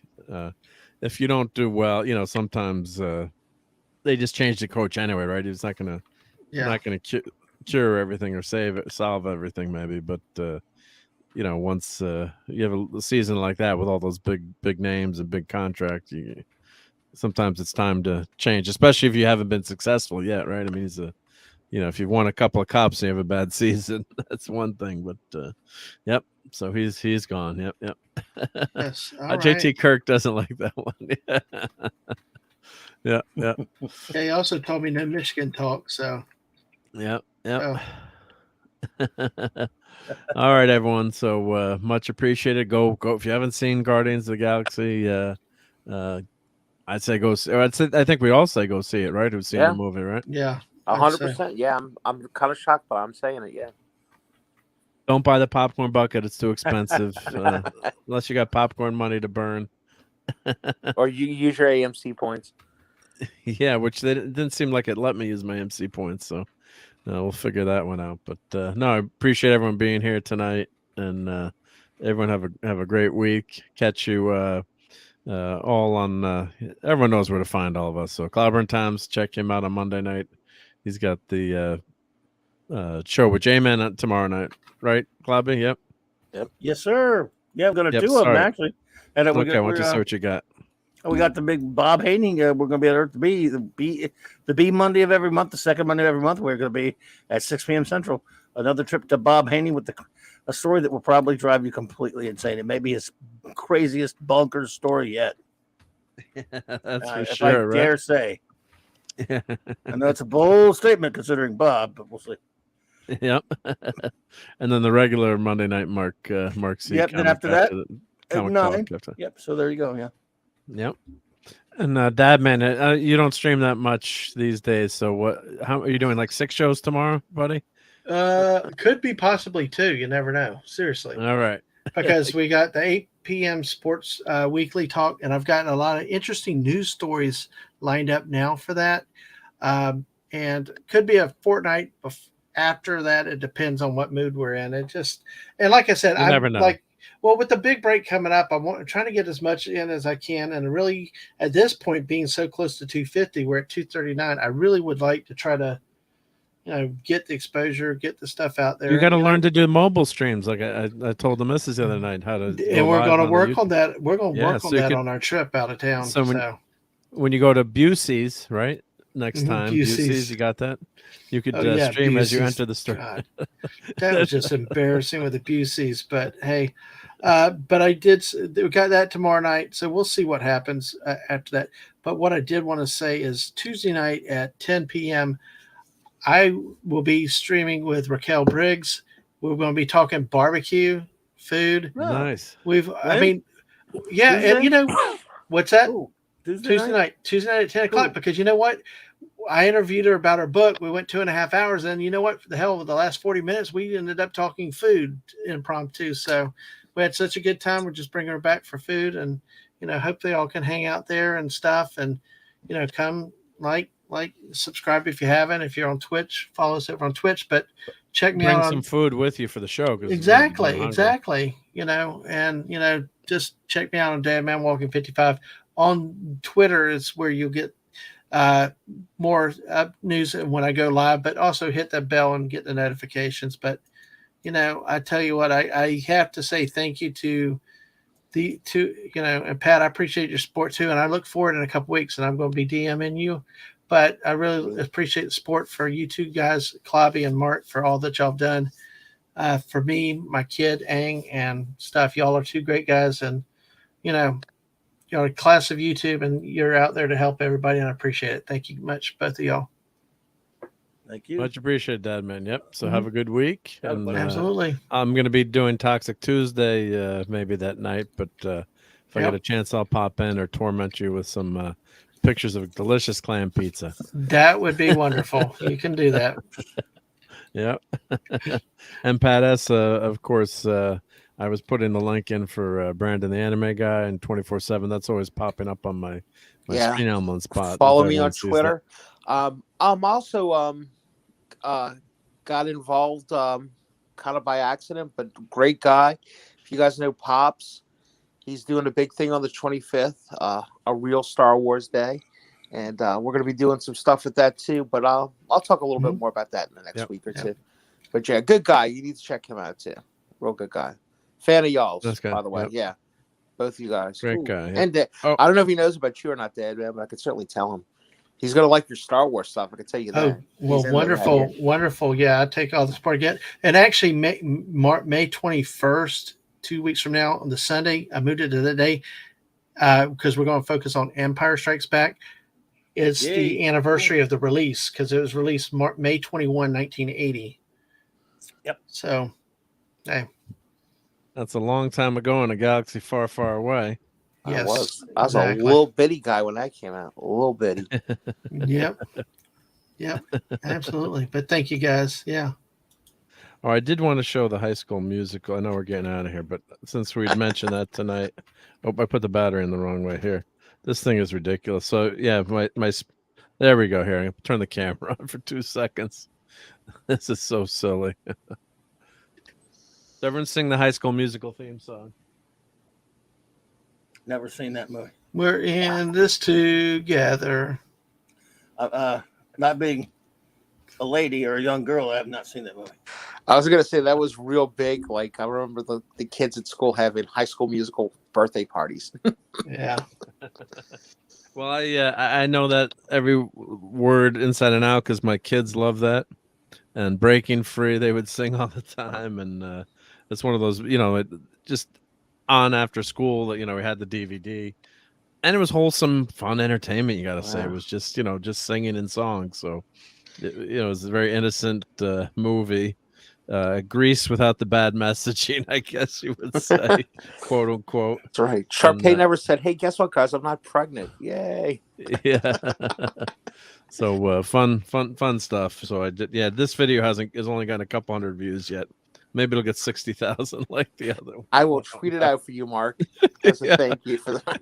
Yeah, Pat is like, "What the hell is Mark doing?" Yeah, but So Tuesday, what I got going on the week? Tuesday is Toxic Tuesday, Death Wish 3, which is actually the fun Death Wish movie where it gets kind of ridiculous and Rambo-esque, but it was that was fun and fun in terms of not being as graphic and horrific as the subject matter of the first two movies. And Thursday night we got the Clubhouse, and of course been hanging around Saturday night Star Trek, and then Sunday night Geekery hopefully next Sunday. But I want to thank everyone for being here. Thank you for the chat. You guys were awesome. JJ, before the dark times, before Disney. Yep. So thank you everyone, and we shall catch you on the interwebs during the week. And I'm gonna play the Blues Brothers to get us out of here. But thank you very much, everyone. Take care. Have a great week. All right, bye, everybody. Fun storming the castle. It's 106 miles to Chicago. We got a full tank of gas, half a pack of cigarettes. It's dark, and we're wearing sunglasses. Hit it.